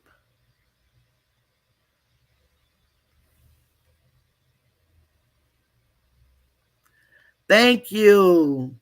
Thank you, everybody. Thank you all. I've never had 100 likes. Thank you. I appreciate that. On such tragic, but I thank you all because I know that you're all hearing me. This is not just for fun, but it's not to tear anybody down. What had happened was I could hear her, y'all, because I know her so well. I could hear her. It was getting close to time for her brother and her sister-in-law to get off work. So she told them they had to leave. And so I don't know if homeboy felt like, shit, you just smoked my dope and you finna do whatever. And she saying, you going to have to leave. Well, she used to always tell me she was going to get a knife and cut a motherfucker. So I could just hear her saying that's what she going to do. And that's possibly what she did. I don't know. But what I can tell you is that she was stabbed 19 times. Part of her ear was cut off. And he took an iron, you know, the little iron with the handle? He took that iron and it broke into 40 some odd pieces. An iron broke into 40 some odd pieces. I met the detective, and at the time I was very mobile. I kept going to the detective's office. I sat in that courtroom every day because they got him. And his father turned him in. Now, somebody called in Dr. Suge, all angry. Would you turn in your brother?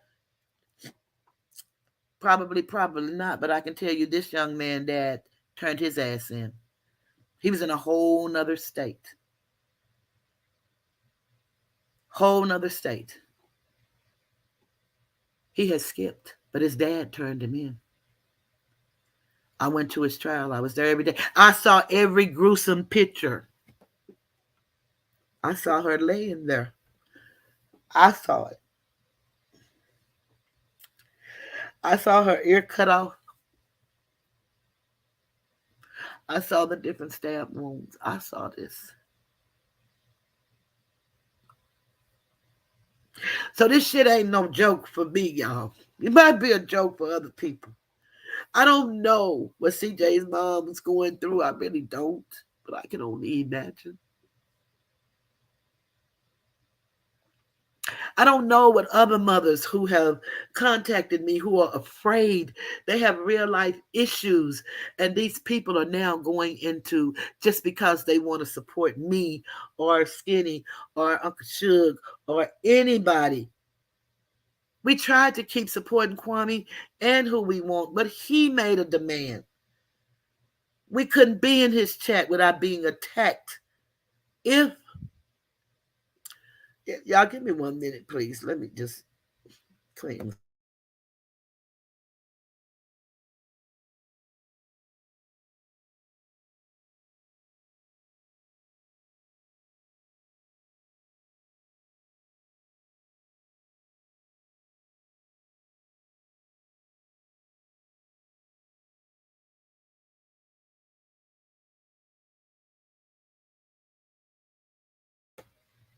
Like I said, I get a little over dramatic because I'm dramatic. I am very empathetic. I don't laugh if shit ain't funny. I don't dance if I don't hear music. And I don't just cry just because.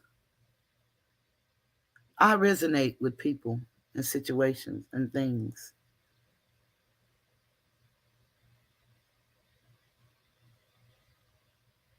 In some situations, it could have been me. It could have been me.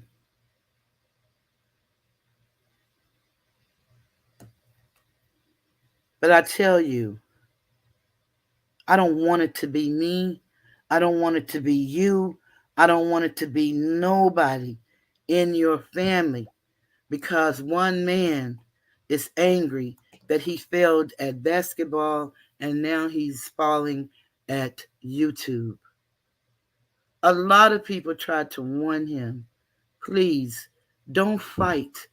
Thank y'all because y'all know pink and black are my favorite colors. And if you didn't know it, you read me so well. So Abby said that she knows it. Thank you, so Abby. See, y'all really gonna make me cry. And I'm not really trying to do that. I'm just trying to tell people that we gotta stop this craziness and everybody wanna know what do it mean to you? It means that we are a people and I got on here to uplift people. And I came in this section because I am a little funny. So I'm a little entertaining. But I didn't come on here for us to be going in people's business, making people lose their jobs. Because some people who think they're not going to lose their job, I'm afraid they're going to be unemployed real soon. And they're not going to be able to get a job because their behavior, the conduct, is not going to allow them to. I'm afraid that somebody could come up dead Because somebody may take it upon themselves to get rid of this person because somebody said they don't like them today. Yo,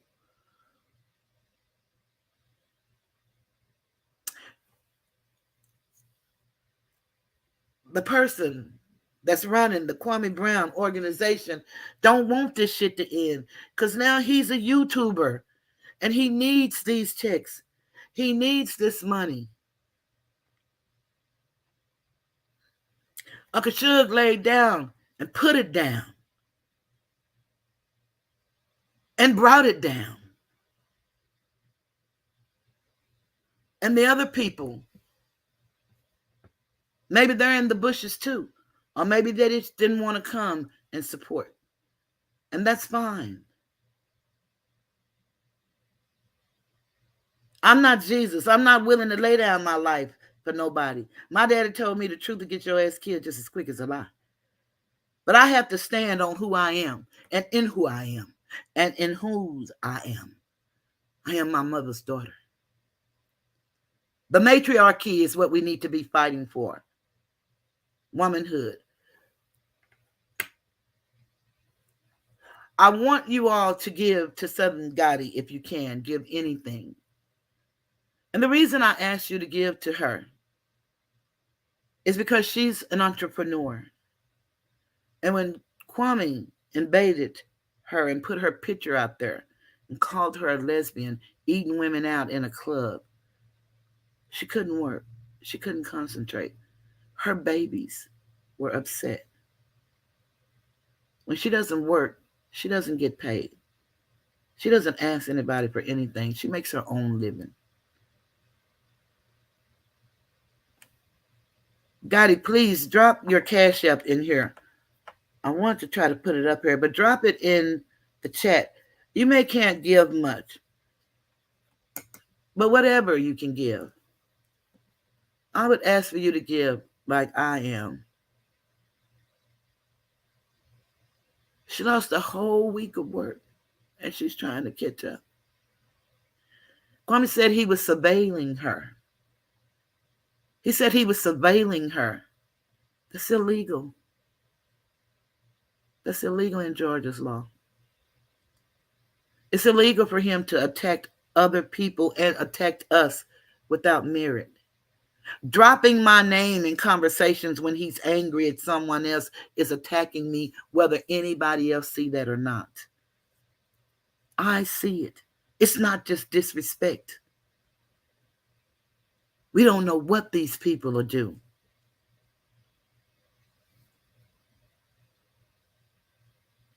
And because he connected himself, this is so ironic. He connected himself with a pyramid scheme.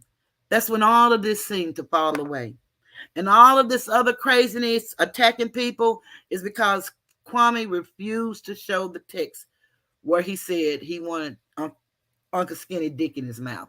Now, we don't know if he was talking to Skinny, but we do know he sent him the text. He said he didn't. Skinny showed the text, and Kwame has not showed anything to refute that.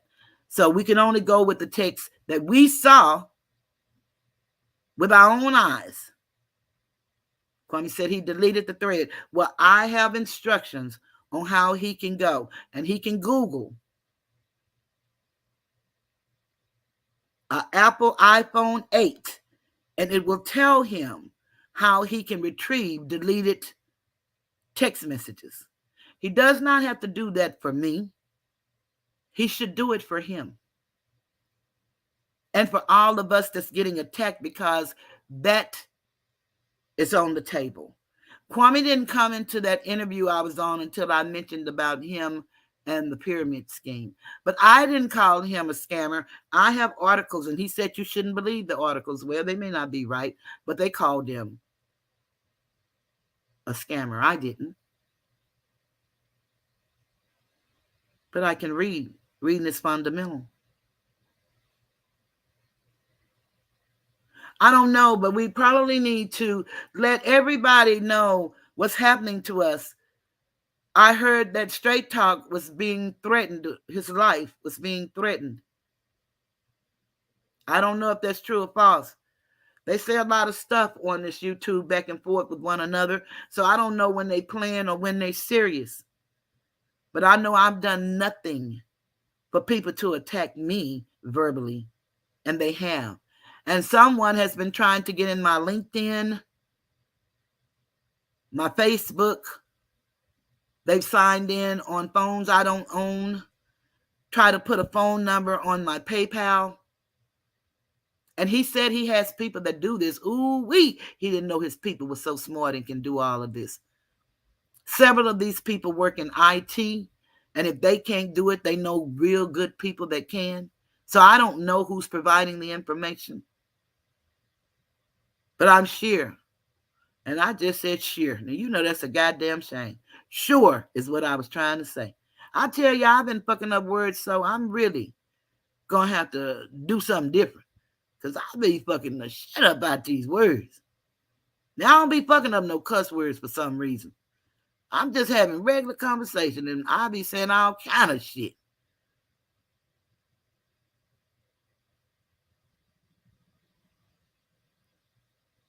All I know is, Jerome, I'm telling you the truth. I don't know where the fuck this shit come from. But y'all, with my friend, I know I had to leave that story because I was getting overtaken, but the young man got 45 years. I didn't go to the day he was sentenced, but I listened to them on trial and I listened to all of the lies. And I want y'all to know that everybody that was a witness to what happened that day that was in court, all of them came to court in chains because all of them from that day that she died, October 26, 1990, up until the court date, all of them had committed crimes where they had went to jail and prison. So all of the witnesses, could you imagine how they looked for her side, for her character, for who she was? All of them were convicts and drug addicts. And that's the way the jury had to look at them. But they did give that young man 45 years. And in the state of Texas, we don't get paid to be in prison, not in the state prison. They give you good conduct time. So you kind of get 3 days for one. And so you only spend the time that is enforceable under the legislature in which you committed the crime. So I don't know if he's out there or not, but that happened in 1990. So I don't know if he's out. Some crimes they changed, and now they give you like aggravated time, so you have to spend more time. But a lot of the crimes here in Texas, you're under what they call the third law, and that's the 1/3 law. So it's very, very, very important that we good people, and some of these people that have been overtaken by their celebrity of Kwame, non-celebrity, uh, are perhaps good people too. I don't know. But the only way evil can prevail, the only way they can keep intimidating us, having us scared to go in different chats, is that good men stand by and say nothing. And like I said, now I understand more in my psyche why a lot of the men protect Kwame. And that is because they too may have been what he admitted to in that video that I put in this description, that he discovered he was molested. So maybe that's why they want to protect him so. The women are older women. They may see him as a son because they know he lost his mom. But he didn't lose his mom when he was 9. He was in his 20s. And at no age is it good to lose your mom. My cousin lost her mom at 2. My dad lost his mom at 2. I know a couple of people lost their moms at birth. So it's no good age to lose your mother. I'm 63 and I lost my mom 29 years ago. I'm on there. So I'm saying that we don't know why these women gravitated. And some of them just want a man. And they think because he was an NBA player that they could be with a NBA player, ex NBA player. I don't understand the craziness in it. I try to look at it from all angles, but it's not making any sense.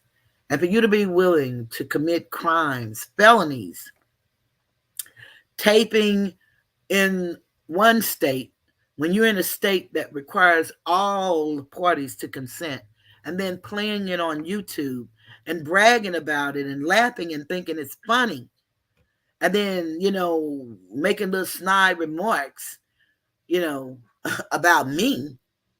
I don't give a damn about looking 83. Hell, I was born with an 89-year-old heart, is what the doctor told me. So she is 63, look good on me. I hope some of these people make it to 63. At the rate they're going, they may not. At the things they're doing, they may not be free.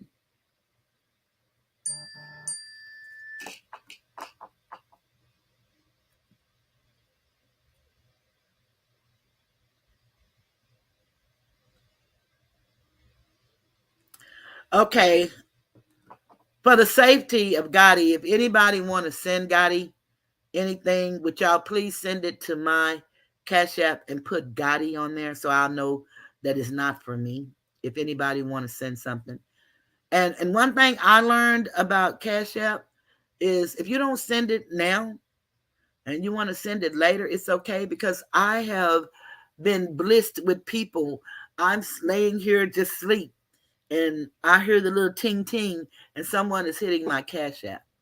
So if you don't have it today and if you want to assist Gotti, or if you want to send it to me, but if it's sending to me, then it's me. But if you're sending it to Gotti, just put Gotti's name on it, because she's really been violated and she really is a single mother and she's afraid. And see, what people need to understand about being afraid, and they say, I don't be scared of that nigga. That's not the issue, y'all. I told y'all the story of the little boy. Anything can happen to you when people start playing with your life. Anything. I'm not going to stay on here too much more longer because Uncle Suge was talking about maybe coming back on tonight. I don't know if he will or not. I'm just going to finish reading these things that I've noticed about Kwame's behavior, underhanded group text and group text that they have. And we know that they do group flag throwing parties on YouTube. We've seen that ourselves. Um, Let me see. They take it here above everyone on the high horse. Okay. Okay, they keeping the YouTube drama on his own sector. So now they're all turning against each other and they're holding YouTube court and they're holding YouTube court and things of that nature. And I'm going to put some respect on that. Thank you. That's Gotti. I appreciate that. And I know Gotti does. Where is my dad?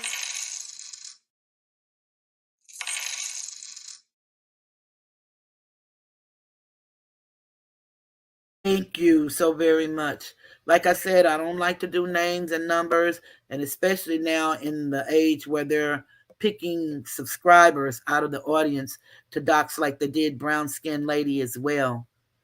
Uh, Dr. Match, I said, let's put up what he said. Uh,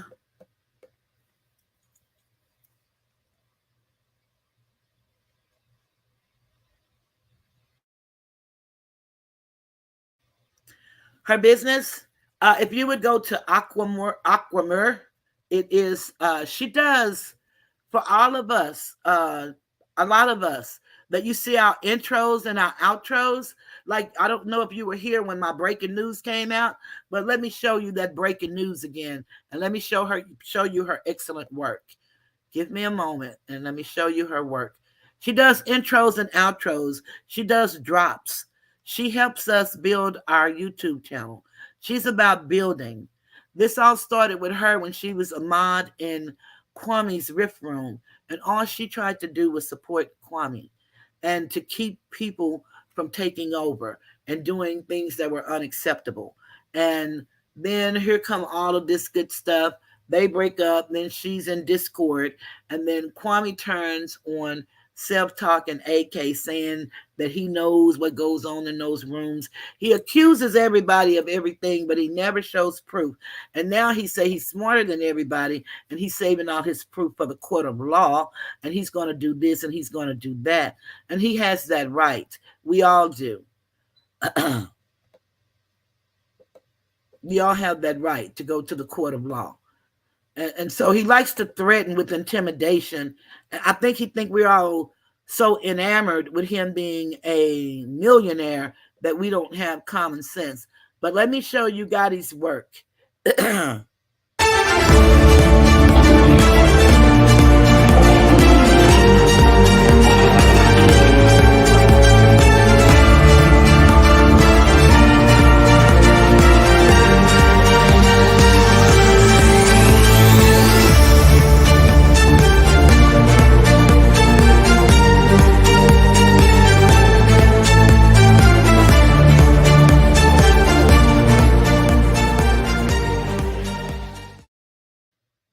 That's Scotty's work.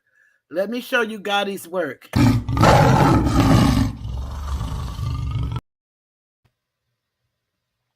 Let me show you Gotti's work.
That's Gotti's work. And when I end out tonight, I'll be ending out with Gotti's work, what she does. So, Aqua Mirror. And I don't know how to put that, Gotti. Would you please put that in, somebody, please put that in the chat. Her link. If you're a new content creator, if you're an old content creator, and I just said old because it's the opposite of new. But if you a seasoned, been here a while, however you want to say it, if you're that type of content creator and you'd like to spice up your page, she will help you do that. Y'all, I'm gonna have to stop one other minute. Give me a moment.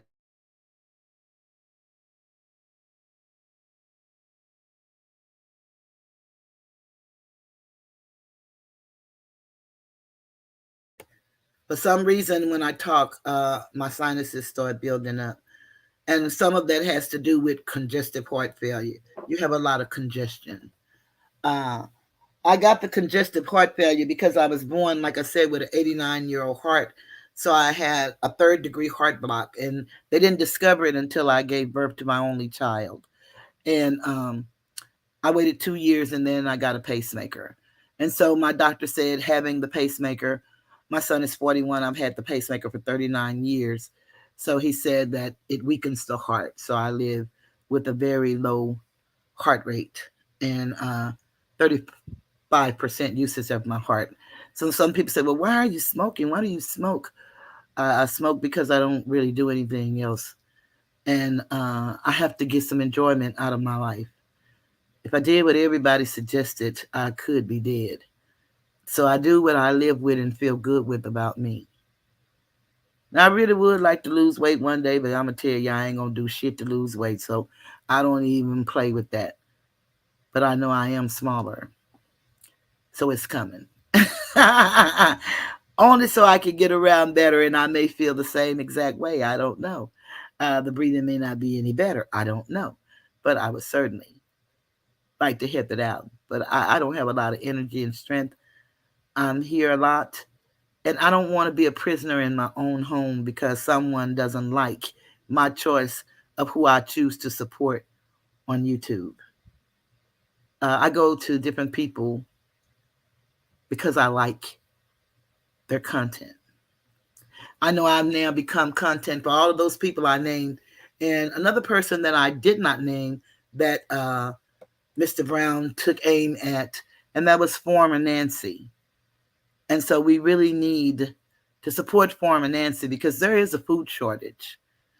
And she can teach you how to grow. She's not going to send you any dirt and any seeds in the mail for $10 a month or $15 a month. She doesn't have a program like that. She has a farm, not a garden. She's not going to ask everybody to give $1, but if everybody gave $1, she would have more money than she had. It is your choice. Again, if you can find it anywhere in your budget to support Gotti or to at least help her through this week. When Kwame confessed to lying, no one said that Kwame got an apology. No one never said that because Kwame never apologized for anything. He kept telling me that he didn't mean that. He apologized. I said to him, I forgive you. Then he came back with a condescending statement for the audience. But no one ever said that Gotti got an apology. What we said was Gotti got Kwame to admit he lied and he had no evidence of her saying anything about him, his family, his baby's mamas, his children. And then he started adding, she's showing pictures of his children and his baby mamas and his family. And I believe part of his attack on her is that she's from the same place he's from. So imagine having to live in that town. And it is a town. I'm sure it's a city type town, but it's a town. So you're dividing a town that's letting people accused of murder with evidence of murder. They have not been tried for murder, but you're allowing the evidence to come up missing. So imagine how she could feel. Just imagine the fear. Imagine her babies. And she has some beautiful daughters. But imagine how they could feel living in a town. See, we all on the internet and we all in different cities and different states. And you know, some crazies could take up the mantle and come after us. But imagine having to go to bed there at night. Imagine when you're going to go to the store. Imagine when you walk out your door. Imagine being surveilled because he said that he was surveilling her. He said he was surveilling her and she was in New York. He said that on tape. And his audience cheers him on. So just think about it. Just think about it. I'm not telling nobody who to support and who not to support. I don't have that right. I don't give a damn about your moral compass. As long as you don't bother me, I won't bother you. No harm is done. I'm on the last page of my take of Kwame Brown, putting small businesses on his platform and use their ideas and changing them for being a part of his, diminishing anyone that don't share the same opinion as him. All the divergence that he uses and he's done throughout this whole time, talking in circles, not supporting all the people like myself that he turned his back on or diminish when it what it is, because all of us was on his platform. That's how all of us met. The majority of you probably seen me on Kwame's platform, and you liked something I said. And I thanked him for allowing me to be there. I supported him financially, as well as I shared his videos. I was obsessed like those people in the beginning because I loved the way he could listen to people without interrupting, because I can't do that. If you say crazy shit to me, I'm going to cut your ass off, start hollering and screaming, and that's just what that is. And then I had to realize, goddamn it, that hollering and screaming one day going to make somebody slap the shit out of my ass. But I did that as a kid because I couldn't fight. I had 3 fights and lost all 3. So I don't try to put myself in no confrontational situation. That's on the Farilla. I hear some people say some dastardly shit on here, and I'm glad y'all can say that. I don't say that kind of shit. Bitch, I'm going to beat your motherfucking ass and fuck you. And I don't do none of that shit because, see, ain't no need me lying. I ain't going to whoop no goddamn body. I barely have energy to make it to the goddamn bathroom on time. What the hell I look like trying to slap some goddamn body and get the do-low twist put on me? Nah, I don't do that. Not I. He talks in circles. He has double standards.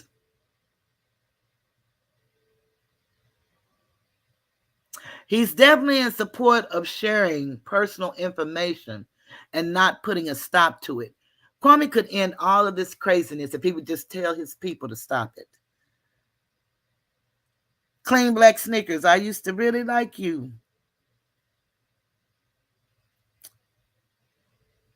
I did. But you quit speaking, and all of them participated in calling me names. I've done nothing to none of these people. I just said I saw evil on both sides. I saw wrongdoing on both sides. I used to love Clean Black. I met her on John Crime's show, the very first show I ever. Where's the second? And We Are One. We all used to salute each other and have a good time. It feels so bad now that you see people that you used to salute and have fun with, because one man has been broken and hasn't dealt with his situation. He's torn down a whole community. That's good, Clean Black. I'm glad to hear that, because you're welcome here.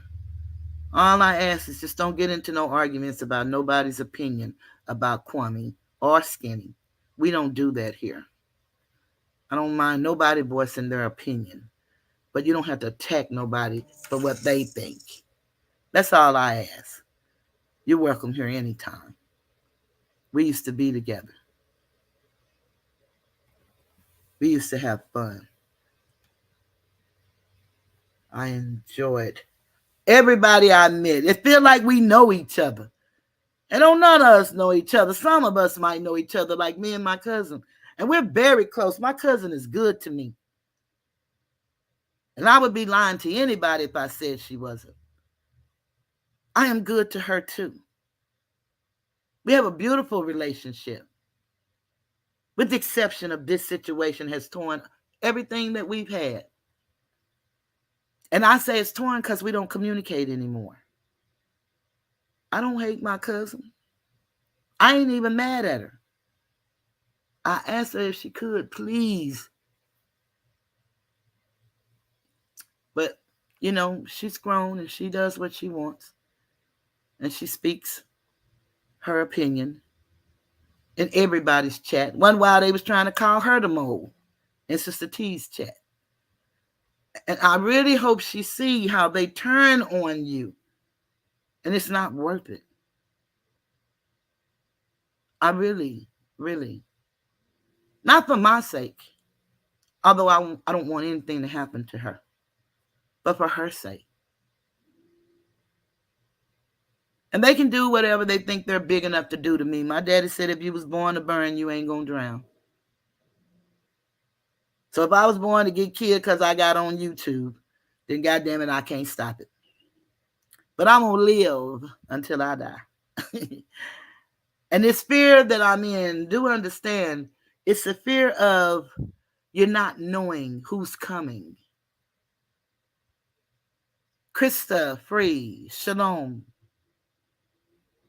shalom, welcome. And if you'd like, you're welcome. I don't drop the link because I don't know anything about this computer thing. Cali Kane B. And I don't want anybody doing that porno bombing. But isn't it amazing how the porno bombing only happened to Kwame? And then the guy gets on the screen with the gun. Isn't it amazing that only happened to Kwame? And who in the hell can shoot Kwame through a goddamn computer screen? Who can do that? Please, somebody, help me understand that. I'm getting down to the last. Hiding his hand. Hiding his hand. He sent his minions by dropping certain words. I asked the majority of my people who use the word detractors. That's a buzzword. That's the word for his audience, detractors. We don't use that damn word in our everyday vernacular. I don't give a damn what position you hold in life. I bet you we can't count 5 motherfucking me times before Kwame Brown we've heard ourselves say the word detractors. Yet he said quite often, everybody copies Charleston White right now. Yeah, yeah, yeah, yeah, yeah, yeah. Yeah, yeah, yeah, yeah, yeah. Yeah, yeah, yeah, yeah, yeah.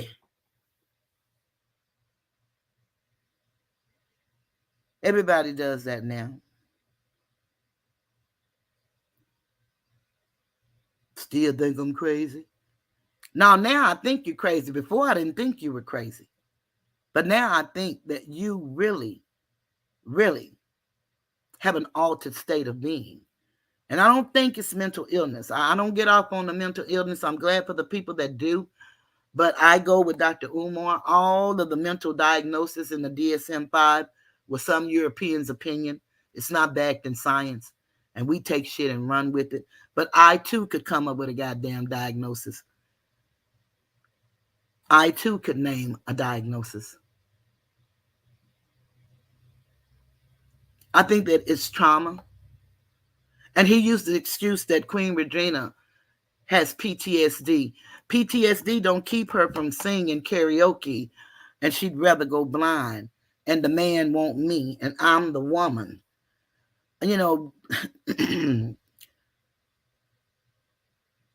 He can't, and they don't speak for him, he says. He can't speak for them. They don't speak for him.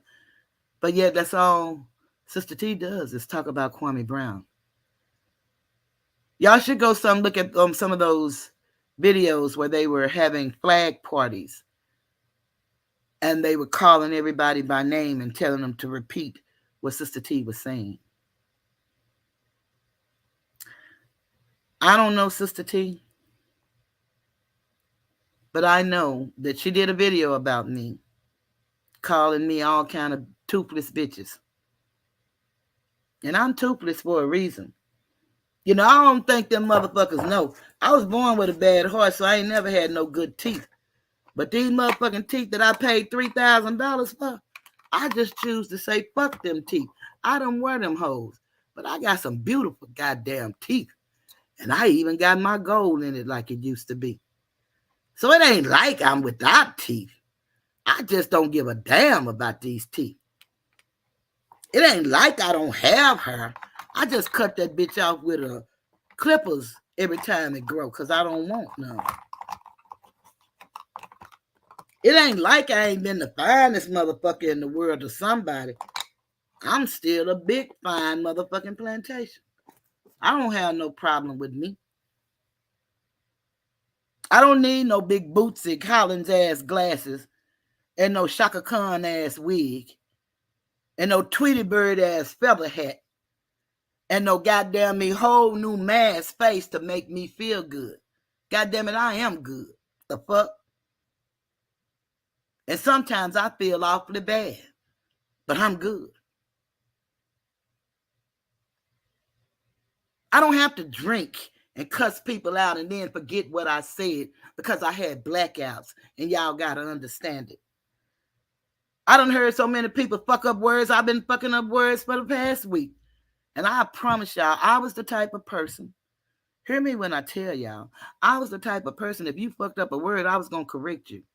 And I didn't mean you no disrespect or no harm. I just didn't like to see our people looking like a goddamn fool, thinking they slick, talking shit, and fucking up words. See, you can't talk shit to me, and you can't even pronounce a goddamn me drone. You can't talk about no motherfucking drove and think you talking shit about me. And if all you can say about me is my person, then I know that you're empty in your head. Because, you know, beauty is in the eye of the beholder.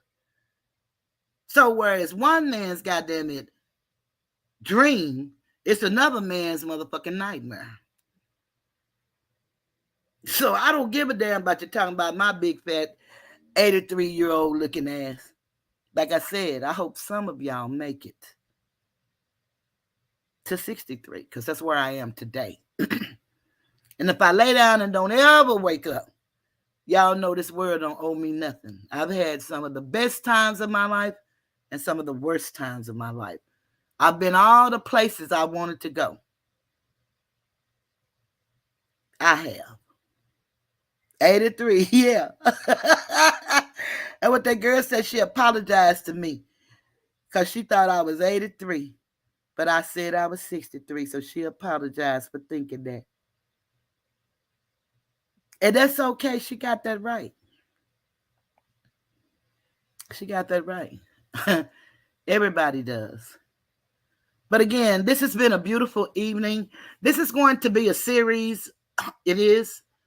And so I'm going to be coming on another day.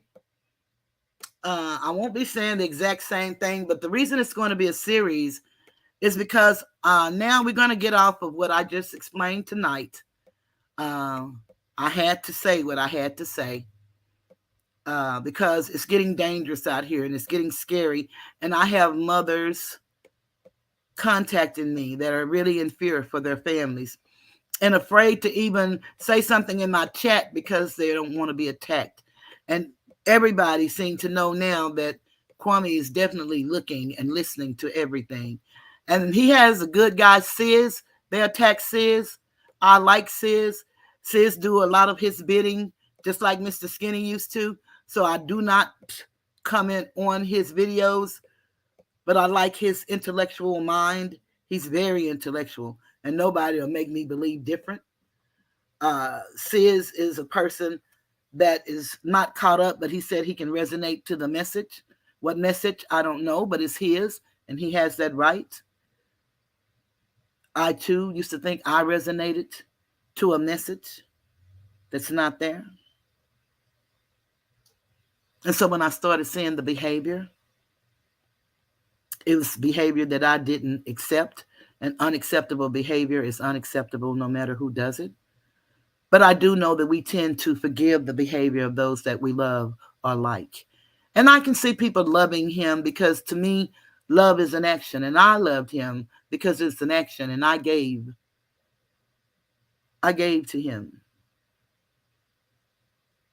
And I don't get angry because people give me $1 or $2 and then I see them giving other people $10 and $5. I don't get angry about that. You give what you want. What I do is I'm humbled and I'm grateful that you thought enough of me to give anything. This is really what I consider a part-time job for me. But I have to put in the work. You honor me every time I get to hit that cash app. You honor me. So whatever the amount, I know you're giving out of the abundance of what you have. You may have to let something go to give me $1. I'm grateful. Do know that. I'm humbled and I'm honored. I'm not willing to do anything for $1. I'm not willing to do that. I'm sorry. Not me. I really do represent a great woman and a great man. And like I said, my mom been dead for 29 years. And I could give a fuck who piss on her grave. I really could. I made sure she had a headstone so they could find that bitch and piss on it. Some people don't even know where their mama buried. I don't visit graveyards. But I made sure my mom and dad had one. So if I so choose to visit, I can go exactly where they lay. That casket, because I'm sure by now ain't neither one of them in that damn ground no more. Not either one of them. And they probably went and took the goddamn casket after we left. We don't know what happens when we leave. No, you can't sell your soul for any amount of money because we don't even see money. We've never seen money. Those are Federal Reserve notes. They have no value. Only the value that those people say that they have. We need to understand, understand, and overstand. Come see me on a regular day when I'm talking about uplifting our people. But I must need address anything that has to do with me. I tried to stay away from this kind of shit a long time. But someone keeps dropping my name, Kwame Brown. And then he had the audacity to come into a chat. Now he's in Mr. Skinny's chat, he's in Uncle Suge's chat, he's looking at everybody, but he's never approached me till I was at Moxie's chat, who say he's a comedian. Well, that was goddamn one of his greatest shows because he wasn't non-biased. And then he said that we were all just looking for subscribers. He joined the audience in saying that I was a clout chaser and that I shouldn't take what Kwame Brown said and did to me personal. He said those things. Respectfully, I disagree with him because I don't agree to disagree with anybody. I don't. And I think I told him that. We just disagree. And let's move on. Y'all won't hear me trying to get a dollar, trying to make the beef sound good. I don't come from that perspective. I come from the perspective of life. And I don't want nobody hurt. There's a series on ID called The Web of Lies. Y'all should check that out, all of the lies. And one girl committed suicide. She was Oriental, and she was very smart, and the kids teased her. And they teased her. And then this guy said he had her. And she was very embarrassed. And her mom got her help. And she was so depressed. But when her mom got her help, she seemed like she was doing better. This one particular day, she told her mom she was happy. She felt good. She was full of life. She was going to go to a new school. Her mom was so happy. She wanted ice cream.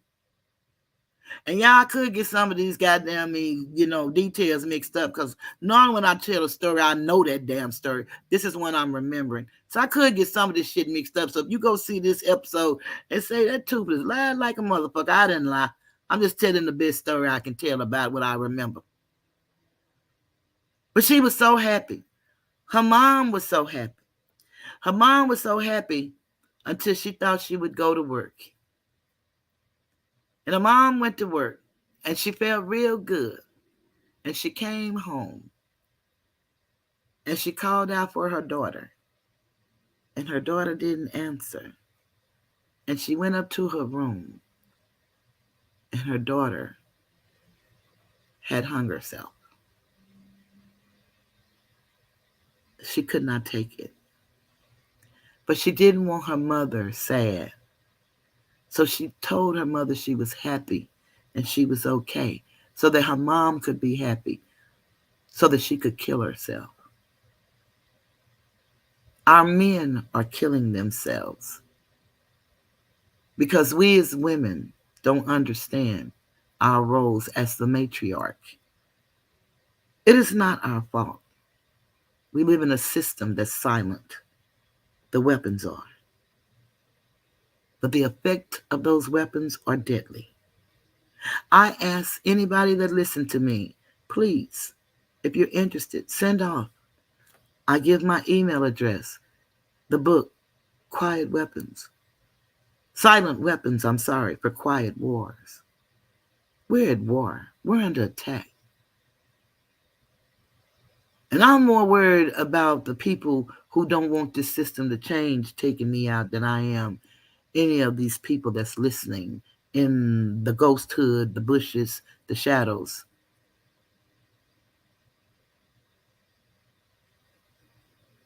You know, because nobody's really listening to me. And as long as y'all not listening, then they're not really worried about me.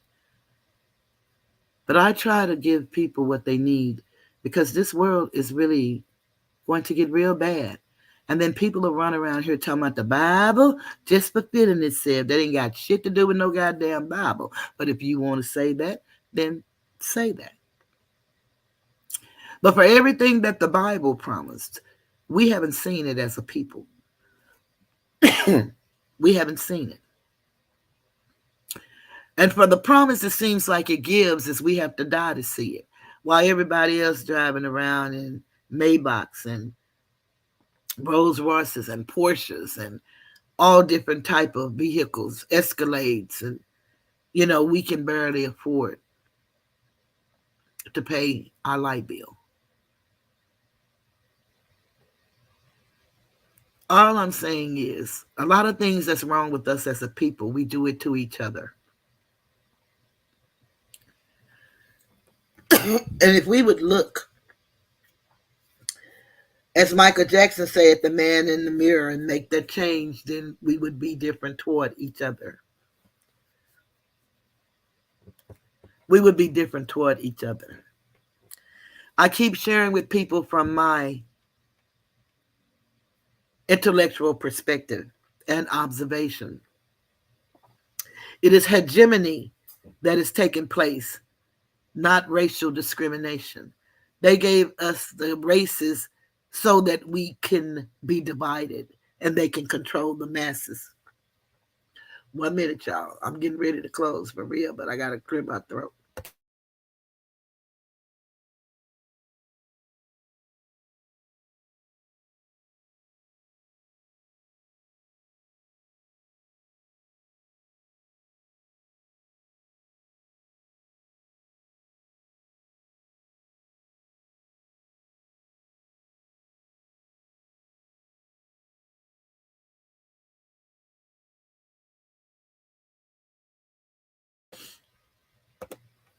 And y'all can send me positive vibrations and healing vibrations. That's fine because I'm all right. This is just a part of it. So I'm okay. But all I want to do is just try to help people raise their vibrations because most of us don't know about the metaphysical side of us. And that's one of the things that Cookie deals with, the metaphysical side of us, the manifestation side of us, the belief in ourselves side of us. They taught us not to believe in ourselves, to believe in something outside of ourselves. And that's okay for people who want to hold on to that. But where has it gotten you? Our children are getting shot down in the streets daily. Our children are coming up missing, so are our women. They're pulling us out of cars. They're shooting us in our homes. There is a shortage on housing. A lot of people are being put out of their homes and put out of their apartments. They say there are jobs, but yet when you apply for a job, they say there is no opening. But yet the signs say hiring. They say it's a food shortage, but yet they keep the ships at bay so that they don't bring in the food that's imported into the place. We got some real issues, y'all. We have families killing one another in the hood. But yet they say Black Lives Matter. Black is an adjective. It is not a human being.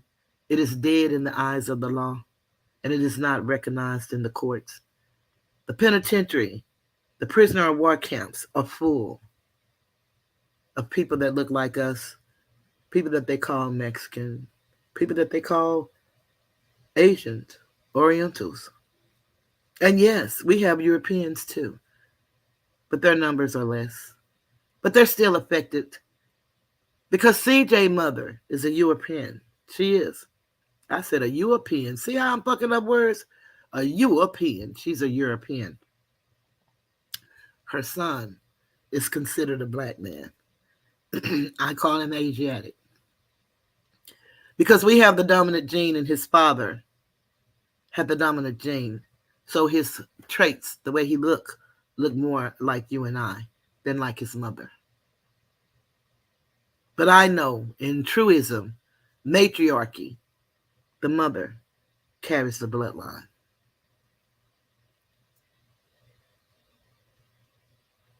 But anytime you mix that dominant gene, our traits are going to come out more. Kalani management is excellent. He is a laid back, respectful, cool guy, always giving compliments, showing respect. He's on the West Coast. He supports everybody. And so many of us that got our channels because we were all a part of that crowd, that movement of Kwame. You know, the entertainment section did not begin with Kwame, but a lot of us started operating on our pages because if you go back to the date of my page, I've been here about 13 years, but I didn't start actively doing anything until I heard Kwame. And if you go back and if you subscribe to my page or go to my home page, you will be able to see me with my teeth in my mouth, and you would also be able to see and hear how Kwame inspired me to just go ahead and do what my family had been asking me to do all the time. Salute the Seattle Black veteran. So, you know, he inspired us. So all of us, that's why we have the same chat and the same people. And that's why it's so painful that we can't now communicate with one another because he demanded that we have the moral compass that he has. But when Skinny was talking about damn D Daddy, he cashed up Skinny and was friends with Skinny. And we all laughed with both of them. We all were so happy. We had fun like a motherfucker. We was making friendships upon friendships upon friendships, working business partners, you know, trading information. And then the breakup, the betrayal that Kwame did publicly. And everyone excuses that behavior. They say he has the right to do that. And he does. But he doesn't have the right to be a professional and to cause this kind of dissension between people. Rico, my cousin, wrote in a statement when she was talking about me and her, because I said that she tried to get him to contact me. And I told her he wasn't interested in it, but she believed that he really would be interested because it was a misunderstanding. And I tried to tell her, no, that's not true, but okay. And I never said that April did it. April is who my cousin went to get his email address. And I don't know what email address it was because she didn't send me a copy, so I don't know. But I'm sure it's the bus life, but I don't know that. All I can tell you that I know that he didn't want to talk to me because I hit him directly on IG. And when you hit that DM, it goes straight to that person's phone. So I don't give a fuck about Queen Regina being the interceptor of all of the emails. But he would have gotten my number as I introduced myself to him. So that's when he was on Charlemagne the God. I had the audacity to do like they did Mr. Skinny. I made a petition against Charlemagne. I did that because I really thought Charlemagne had wronged him. So I can see all sides, but I can see when things start going a little different, then it's time for me to step back and assess the situation. And I supported both men until Kwame made a demand that you choose. I guess he thought he was God when he was talking and the scripture said, choose ye this day whom you're going to serve. I guess that's what he feels like. I don't know. Because he's a rich African American man in America. But on his paperwork, when he was in child support court, that's public record that I saw, he didn't have so much money. But he said that to Jose when he was talking about Queen Regina, talking about Jose's mom, and Kwame condoned it. And Kwame said, no, he didn't. He can't speak for Queen Regina. You need to bring her up on the stage. And with Bumper with Hands was trying to talk to Kwame on Moxie's stage. Kwame all but told him he could get the fuck on. He didn't use those words. I'm saying that. Same meaning. And Bumper said, but I'm trying to, he said, but this is not your show. But hell, it wasn't Kwame's show either. But Moxie never said a word. But he said he was straight down the middle and he wasn't biased. Okay. I set myself up for that. I was really going on to support Gotti, and I never ever spoke about her except for in the middle of the conversation because he had said a question, who is out there that Kwame has harmed and you have done nothing to him? Because everybody else had done something to him and I hadn't done anything to him. So I went back to that question. But yeah, a rich man, that's what he said. He told Jose, until he can become a rich African American man, then he can't begin to know how he feels. But see what he's forgetting, Jose has a living mother.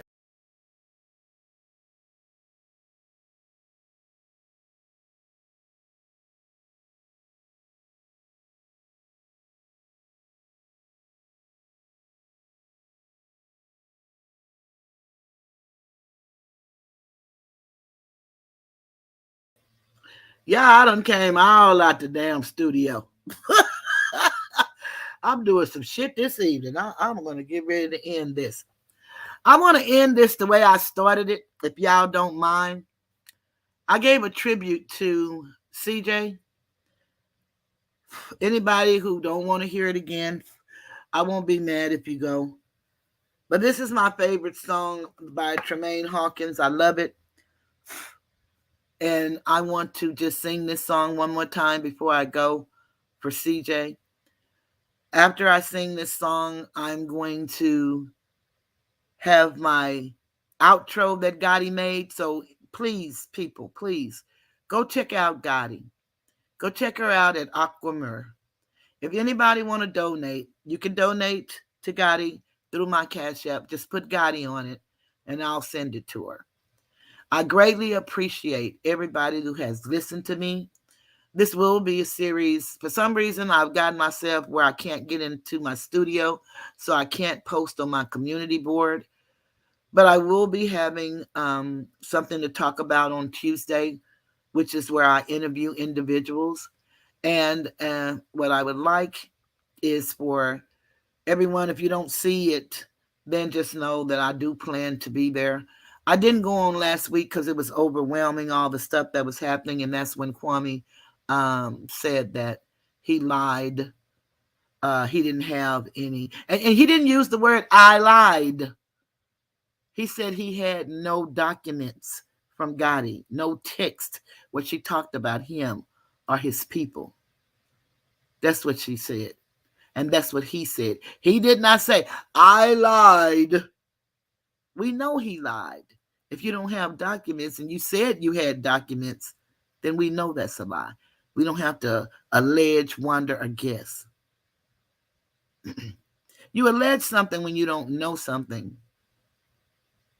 That's when you allege something.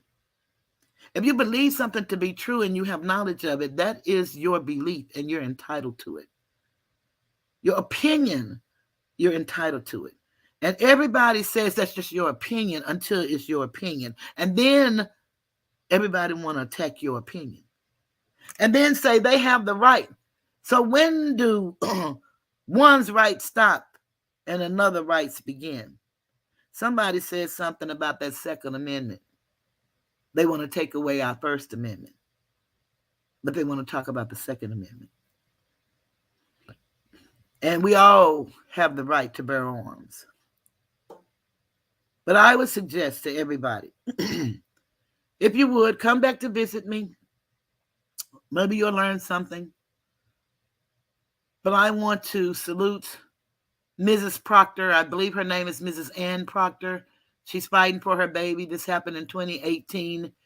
It's 2022. If enough of us get involved and ask them to do something, maybe they'll do like they did Ahmaud Arbery and bring in a special prosecutor.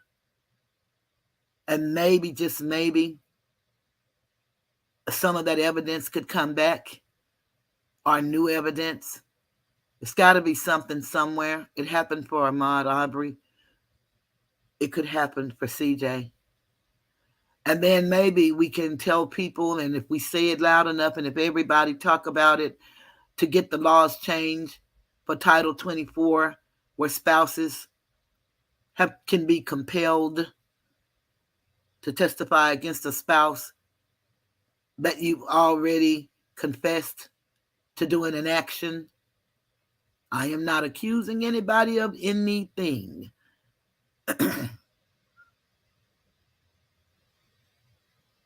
I am talking about the law and what happened.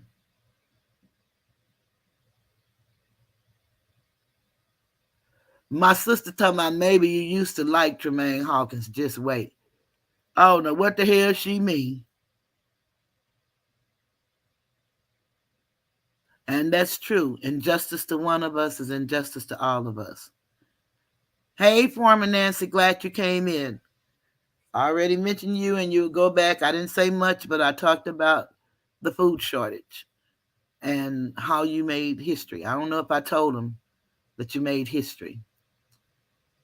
She is a woman, an Asiatic female that has an urban form that feeds the city, the community. Former Nancy, would you please type in the comments where they can look you up on Google and see who you are and what you do? And also, would you put your page in there so that people can go? Former Nancy is nowhere close to 1,000. There is no way she should not have 1,000 subscribers. There's no way. She and her babies is out on the farm. I'm not talking about the garden bouncing around, singing all the people in the house. I'm talking about she's actually in the yard, outside, planting. She's in Austin, Texas. She made history. 180 years since this has happened. And former Nancy, I want to interview you. You've been going to contact me forever. I'm putting you on the spot tonight. I need you to contact me because we need to hear about this history. I did my homework. There's some great people out here, and all we want to do is get a little escapism every now and then and have fun and shoot the shit with one another and go on. And we're going to see each other again, and we're going to salute each other. But my sister be trying to talk about me like all my other people, but I just love that song.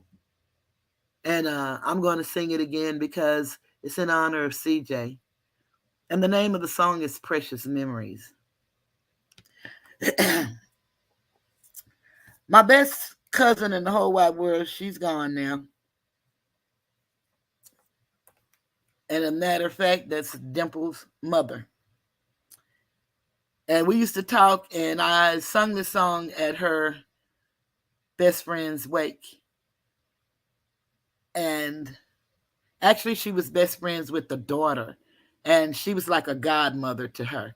And I got up and sung this song because it was a lady there sung a song, and that lady fucked that song up so bad. I said, I knew if this woman can get up here and sound like this, I can get up here and sound like I sound.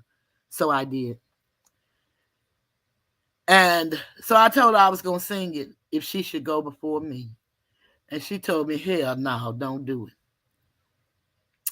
And unfortunately, she left before me.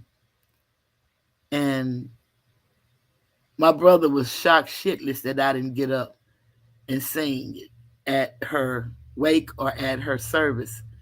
And I told him, no, she told me she didn't want me to do it, so I didn't do it. My brother told me, hell, normally you would say, fuck that, I'm doing it anyway. And I really would have. But because it was her, I wanted to honor her. But I really wanted to sing it. I love this song. And I'm going to sing this song. And when I get through singing, I will have, like I said, Gotti's outro, so you guys can see the outro. Gotti's work is fantastic. Matt K, like I said, he did me another avatar. I'm gonna do it. I was just, I'm very slow, so it took me so long to do everything. Matt K is fantastic.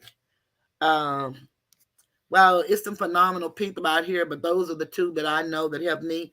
I know OD, the great OD, Andre O.D. Kimball. I listened to his show. He has beautiful music that he put together, and I love his beats and everything. Big Cut be, boy, knocking it out the box for Mr. Skinny.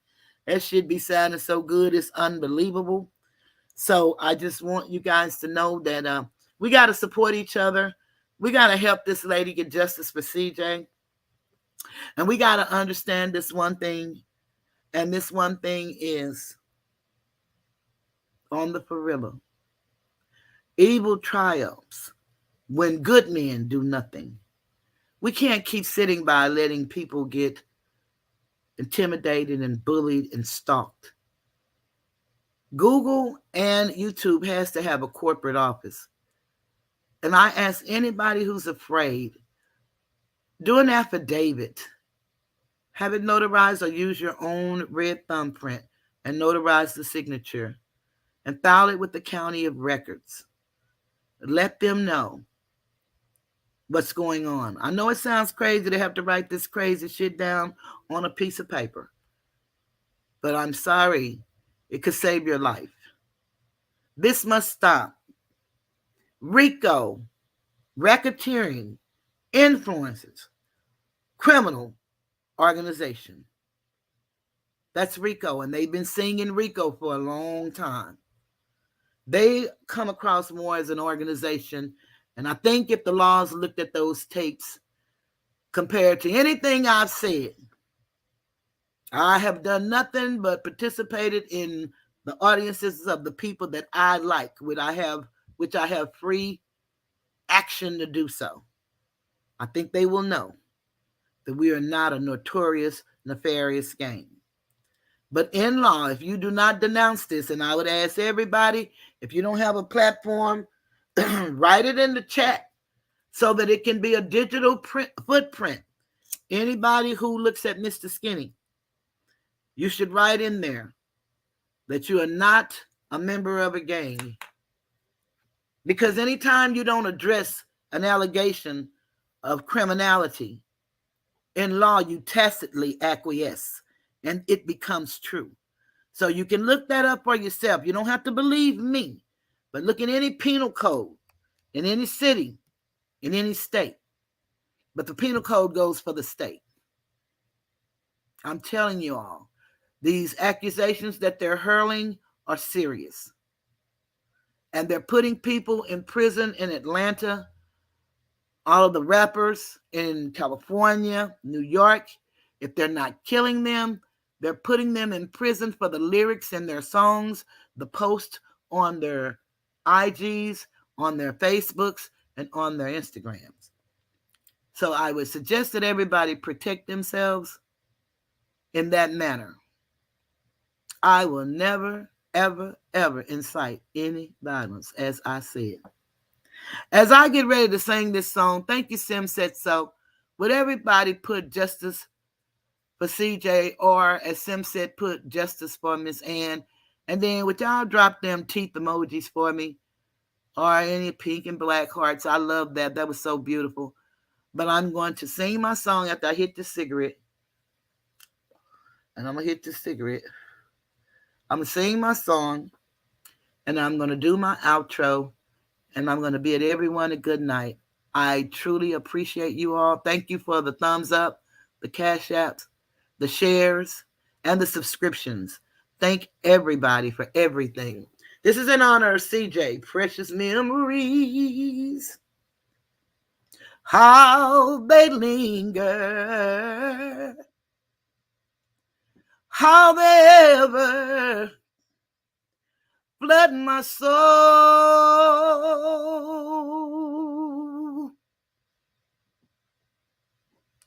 In the stillness of the midnight, precious secrets seems to unfold in sad hours. I get lonely. Truth of Jesus, love is told.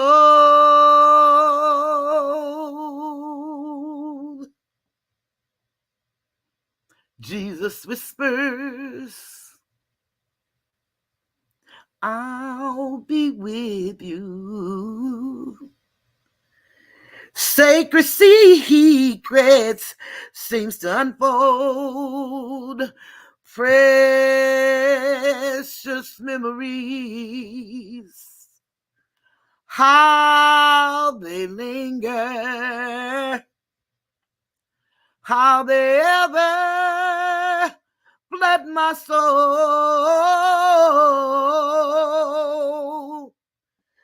In the stillness of the midnight, precious memories, precious memories.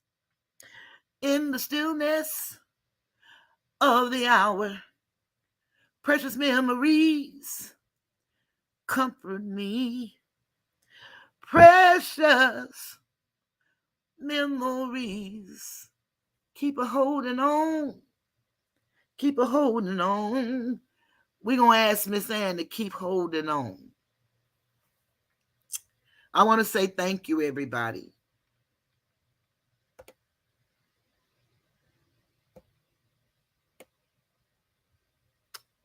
Good night.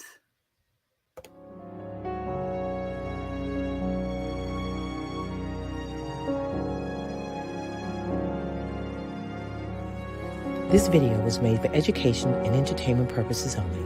There's no malice or ill intent from the content creator.